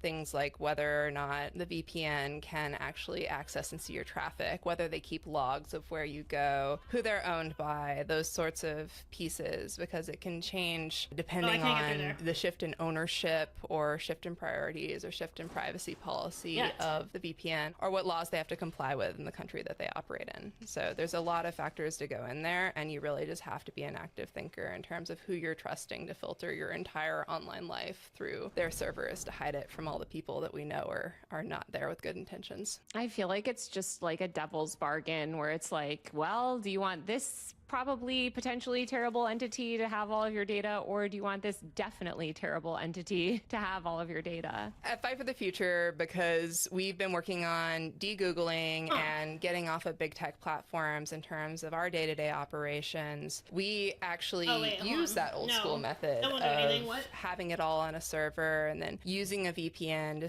securely operate at Fight for the Future. So that's been really interesting to think about also in terms of VPNs, is what happens to businesses that are increasingly relying once again on their own servers and on technology that they control if these VPNs are banned. Yeah, no, that totally makes sense. And it's funny that like this thing that started as this business solution is now maybe looping back again to be this thing that businesses and people all rely on. One example here is that we just had two folks go to a conference in Portugal, and while they were there, while they deleted all of the info off of their phones and devices and what have you when they were doing border crossings, they could log on to our VPN and remotely access all of our tech tools. And if that conference had been in Britain, they would have been able to browse the internet as if they were in Chicago or wherever, because the VPN was operating from that location.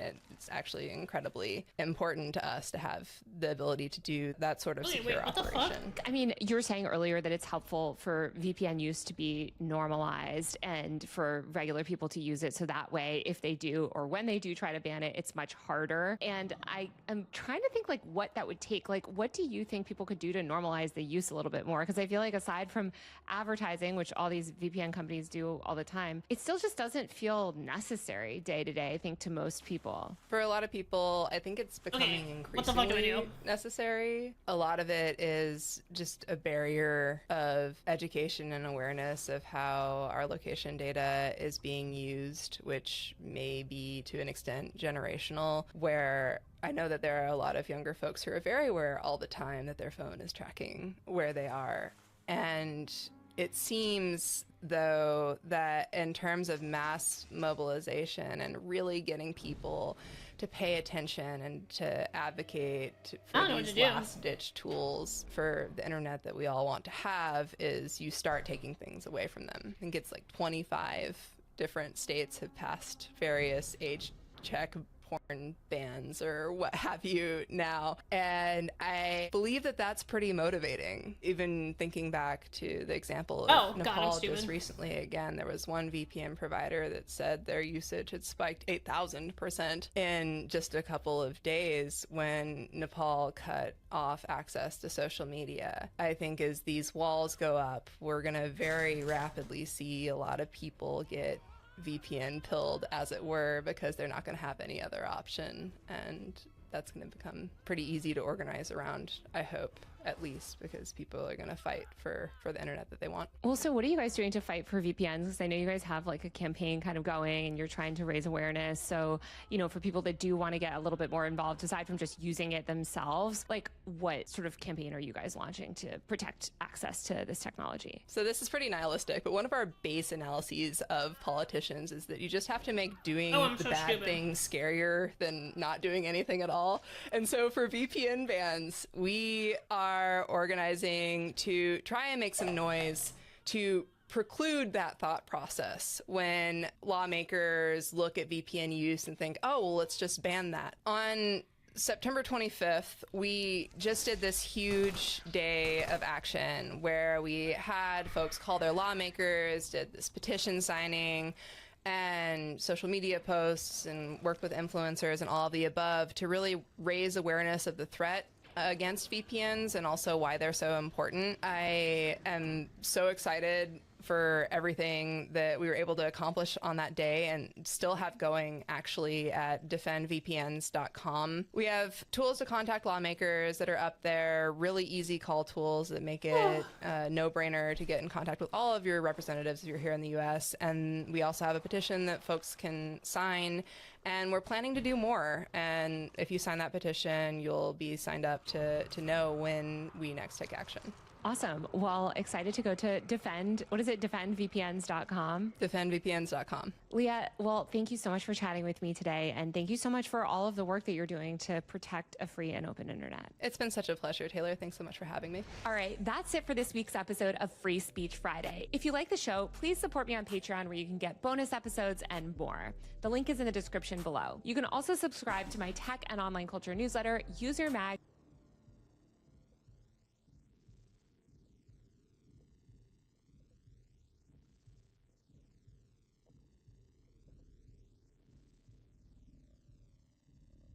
All right, joining us now on the program is journalist Jasper Nathaniel, who is just recently back stateside after several weeks in doing reporting in the West Bank. Jasper, welcome back to the show. Thanks for having me back.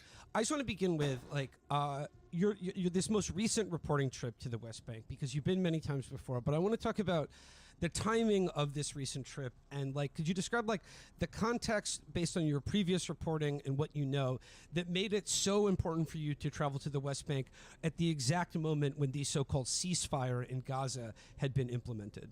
Yeah, you know, the situation in the West Bank has been spiraling for years, as we talked about last time. As you guys know, you know, it actually started before October 7th when Smotrich pulled off this sort of remarkable bureaucratic coup to take over governance of the West Bank and basically cleared away all the guardrails to let settlers fulfill all their messianic dreams. And after October 7th, it just continued to get worse as, you know, all eyes were on Gaza and the sort of breathless cover of October 7th. And at various times in the last 2 years, over the course of the genocide, when there have been, you know, quiet moments in Gaza or, you know, ostensible ceasefires, pretty much without fail, every time the violence in the West Bank ticks up.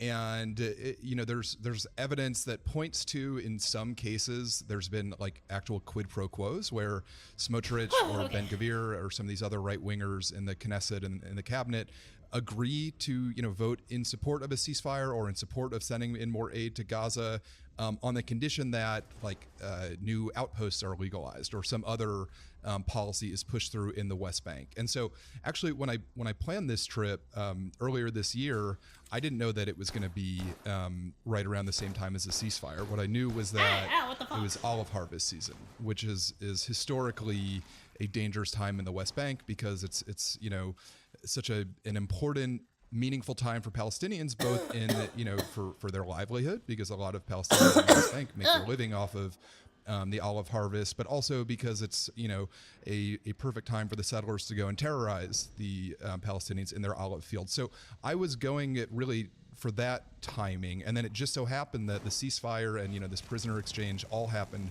right when I got there. And you know, I don't, maybe I'm too close to it to know if the incredible spike in violence just in the last month in the West Bank was related to the ceasefire or just because of the olive harvest. But it should go without saying that, I mean, first of all, the 20-point peace plan or whatever Trump calls it makes no mention of the West that's Bank. a spinal It was in a cord. previous Very draft, and then Predator. it got stripped away from the one that was finally agreed to. Again, No, wait, come probably here. negotiated that way by Smotrich or Ben Gvir or maybe even Netanyahu himself.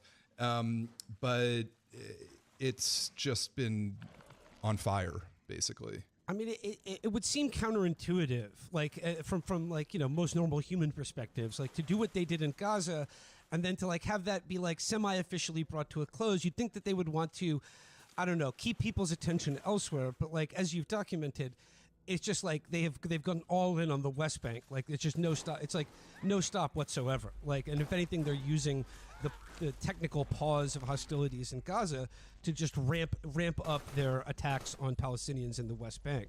Yeah, and as I've said many times, like Gaza is not, the land itself of Gaza is really not all that significant to the religious Zionists or certainly the settlers. They want the land because they want all the land, and they want to ethnically cleanse the Palestinians out of it. But Gaza is not all that significant in the Old Testament. It was never like a home for the Jews, really.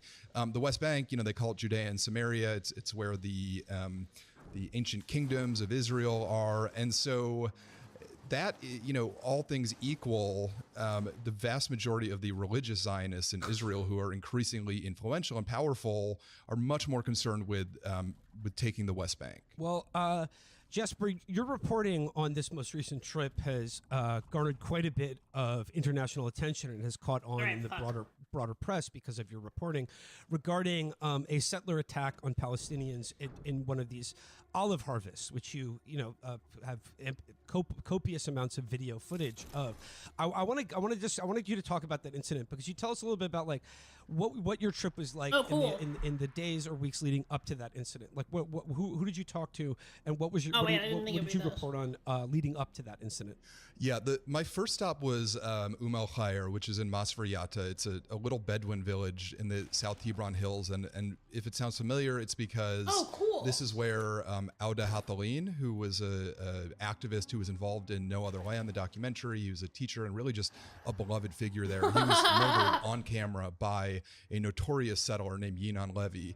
And in response, Levy, of course, never did a day in jail, and the 19 villagers who were mostly family members of Auda Hathalin were arrested and detained and tortured. Oh shit! And so this place has been tormented, and it's a very small community, and I can't overstate like how important of a figure Auda Hathalin was. And so when I went there, I mean, this place it's grieving, it's mourning, and his presence is just everywhere. And he has 3 small children that are now running around without a father.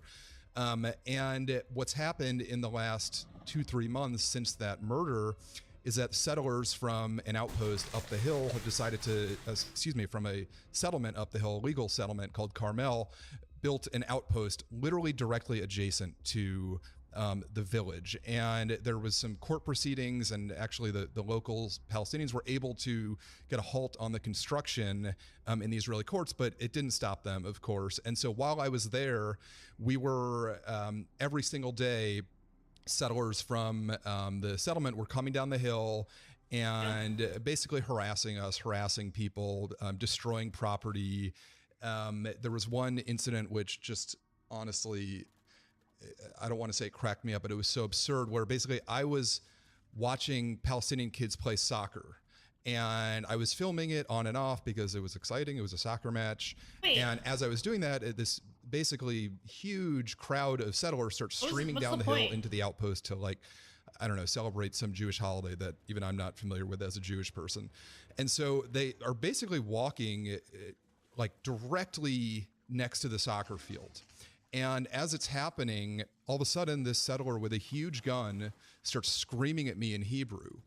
And he like waves over 2 soldiers and starts pointing at me. And I was like, oh shit, what have I done? And the soldiers demand that I come to them. And I look at the Palestinians next to me. I'm like, what should I do? They're like, go. You have to go talk to them. So I do. And basically what had happened was the settler with the gun accused me of filming his children.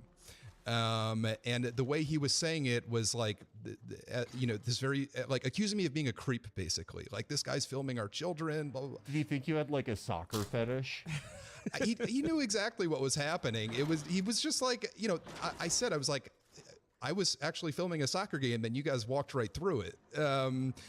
But it was just such a like perfect example of the way they are constantly putting their children on the front lines. I mean, in a lot of cases, it's the kids who are actually like going into the settlements and terrorizing people and causing violence and harassing. I think last time we spoke, Will, you coined the term feral street urchins. But in this case, like, this particular incident was not violent, but they were using their children to like accuse me of wrongdoing. And I, basically they took my passport and like detained me very briefly, and then I got off. But this town, actually like 4 days ago, was issued by the military demolition orders for basically the entire village. And so again, like, this place is grieving, and it's completely unambiguous what happened there. I mean, there was a murder, and I mean, it really just goes to show like the way Israel is treating even the most, or especially the most vulnerable communities in the West Bank. So that was like the first few days of my trip. Well, actually, before I get into something else you filmed on this recent trip there, could you just tell us a little bit more about the background of this murder?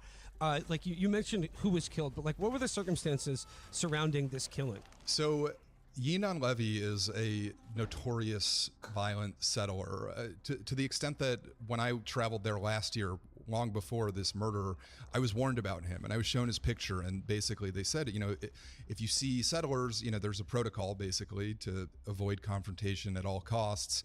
But if you see him, go the other way, because he carries a gun and he will shoot you, basically. And so he's a known figure. Even actually Biden, in one of the like few good things that he did for the Palestinians, he sanctioned a number of violent settlers, and Yinon Levy was actually one of them. Now, I don't know if it actually did anything, but he was sanctioned. Trump comes in and literally on his first day of office lifts the sanctions. Again, I'm not like implying there was a material impact here, but point being, this guy was well known to the authorities. Smotrich had armed him, given him weapons, night vision goggles, ATVs, just poured money into his outpost. And, the way this guy's thought of by the right wingers in Israel is basically like a Jewish pioneer. He's on the front lines, finding new frontiers for the land of Israel, literally pushing the boundaries.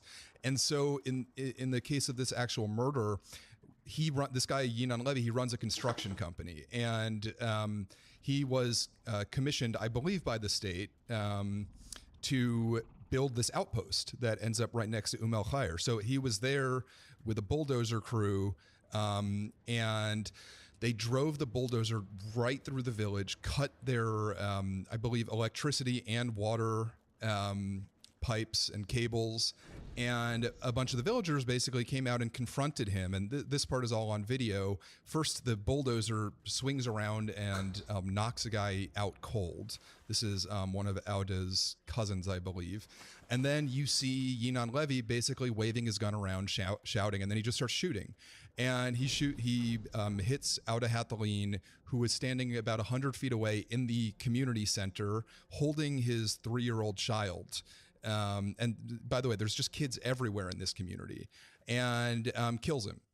And after that happened, the police show up, the Israeli police, and there's a video of this too. Yinon Levy is basically seen smoking cigarettes and chatting with the police very casually and pointing out which Palestinians he wants arrested, and they all then get arrested. And the next day, this Yinon Levy actually does get he has to go to court for a day. He's immediately let off, but he's joined in court by several members of the Knesset.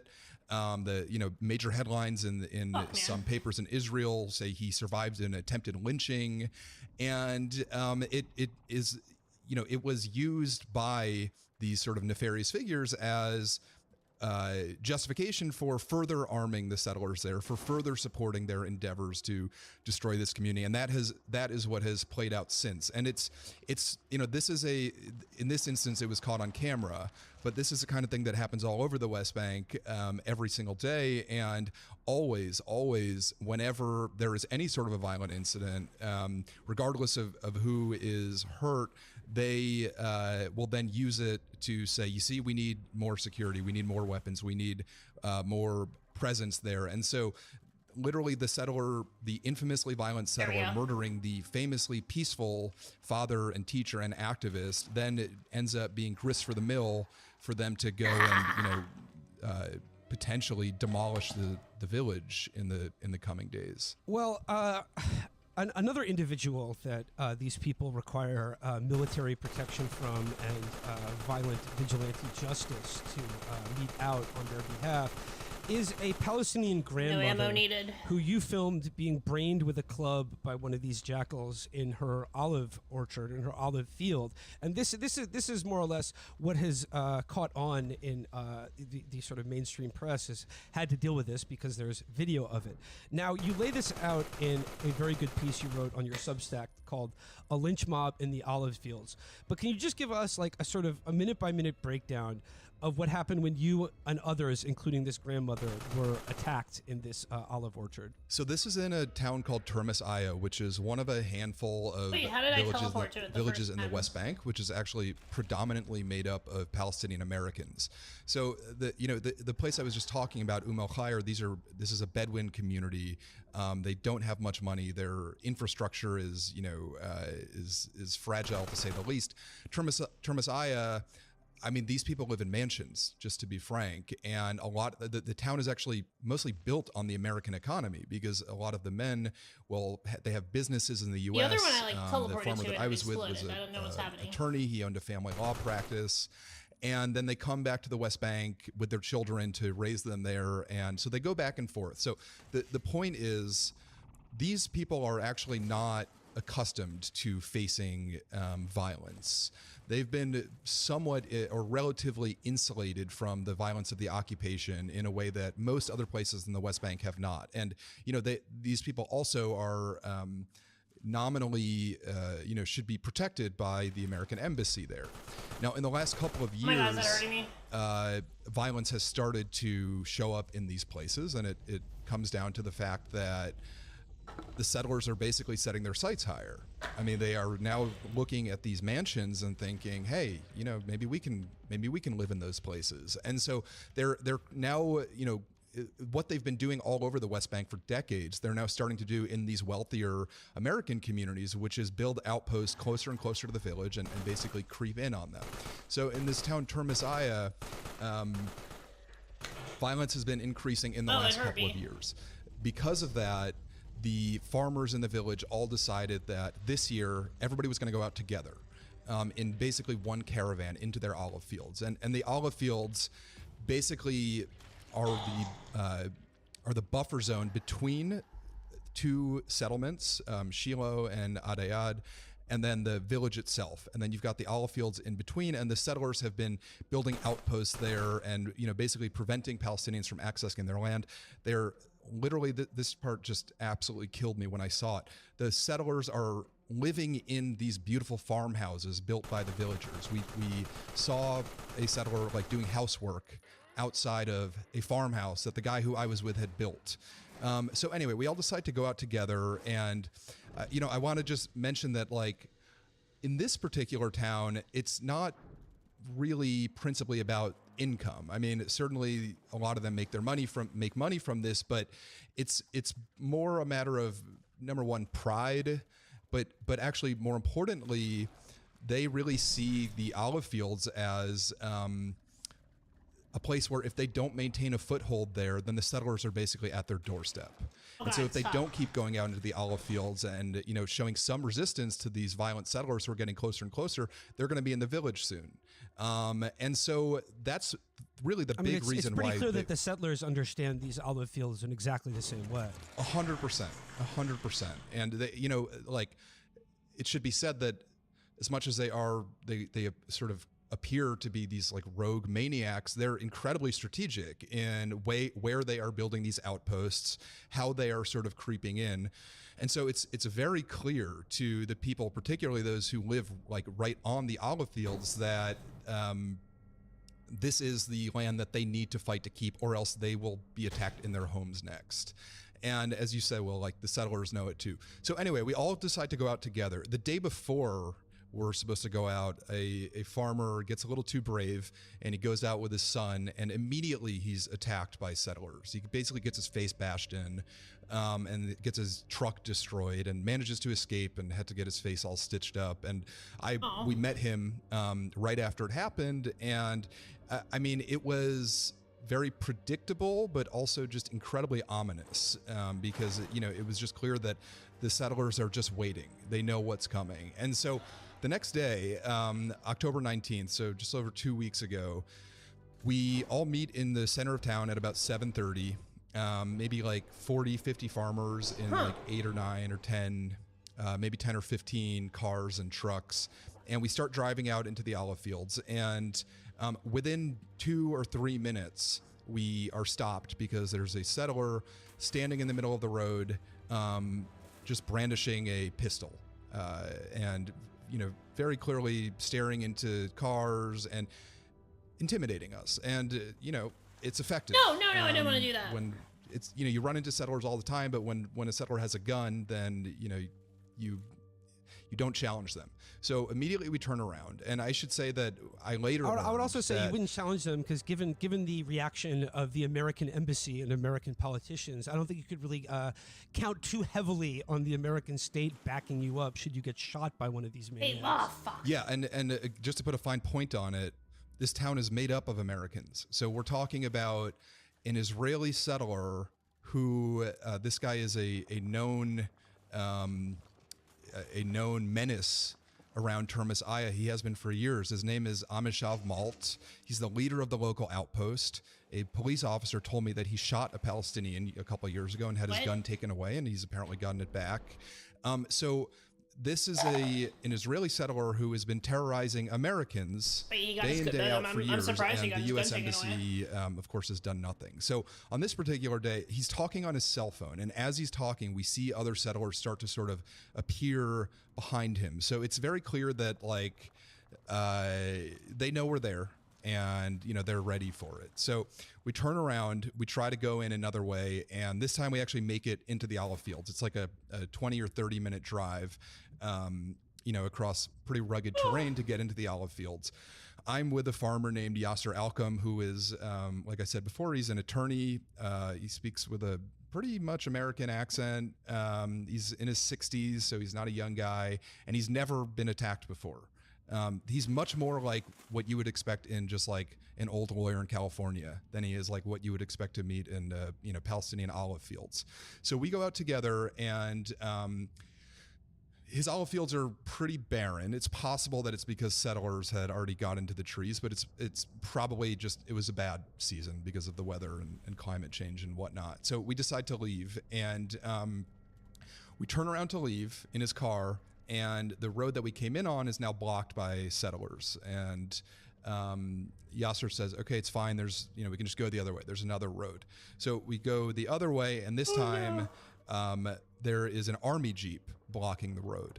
Now we're at basically the bottom of a hill, and the army jeep is maybe 100 meters up on the top of the hill. We'll start streaming and earlier. Yasser says, there's no way I'm driving He's towards that staying up later, jeep but because trying to adjust my sleep famously schedule. a Palestinian car driving towards a Israeli military jeep is perfect justification not for them with to great success, but, you know, a couple blast hours, through your whatever. windshield with their M16s. Real quick though, a detail that comes out in your story is like at that distance, how would a soldier tell what's a Palestinian car versus an Israeli car? Ah, well, interestingly enough, how would That's they what the license plate's differentiate the? for. Okay, oh right, their license plates are literally Right. different colors. Like what is it? Oh wait, I yellow, can get into green, that one. red, distance or- yeah. Was it the Botanical Gardens? Exactly. The one so that had Israeli the, plates are yellow, and we obviously don't have them. No, And wait, so can I get through there? it's Hold on. it's actually incredibly dangerous for us to drive up towards. I mean, because they were blocking the road. So we talk about it, and you know, Yasser, even though we're both American, he's got brown skin and I don't, and so we decide like I will get out of the car with my hands up, walk towards them, and ask them to help us, basically. So that's what we do. So I get out, raise my hands. Immediately they're aiming their guns at me, which I should say is just like standard procedure in the West Bank. And when I get close enough, I call out to them and I explain that I'm American, and we are trying to get out of the olive fields. We're trying to get back into the village of Termessiah, but we're blocked by settlers and we need help getting by them. And they sort of question me for a little bit. At one point, one of the soldiers says, do you have family here? And it's like very clear. He's asking, are you a real American or are you a Palestinian American? And finally, they ask to see my passport, and then they say, okay, you know what, get in the car and come up. You're fine. So I'm thinking, okay, they're going to help us get out of the olive fields. And, I think this is probably obvious, but the soldiers know that the settlers in the olive fields are attacking Palestinians every day. Yeah, here. Like, that's why they're, that is like theoretically why they're there, to prevent these violent confrontations. And I told them that. I said, we're trying to get out and we're being blocked by settlers. We need help. Oh, no. So I get back in the car. We drive up the hill. As we get up towards the top of the hill, with the army jeep still there, I see right next to them is the settler with the gun, Amishav Malt. Oh. And he is on his ATV. And again, he's well, talking I'm glad I on his didn't give phone. up. And on the other side of the army jeep, there's a Palestinian car that's been completely smashed. The windshield is shattered, and at least one of the tires had been slashed. And then there's a couple Palestinian workers standing outside of it. And it's very clear that like they've just been attacked. And now the settlers are still lingering there, and the military is there, I guess, separating them. So I shout out the window, and all this is recorded in that Substack piece you mentioned. Well, so I shout out, I say, "Are you going to move the settlers?" And the soldier says, "Yes, we're going to move them, and then you can get by." And so we're like, "Okay, great."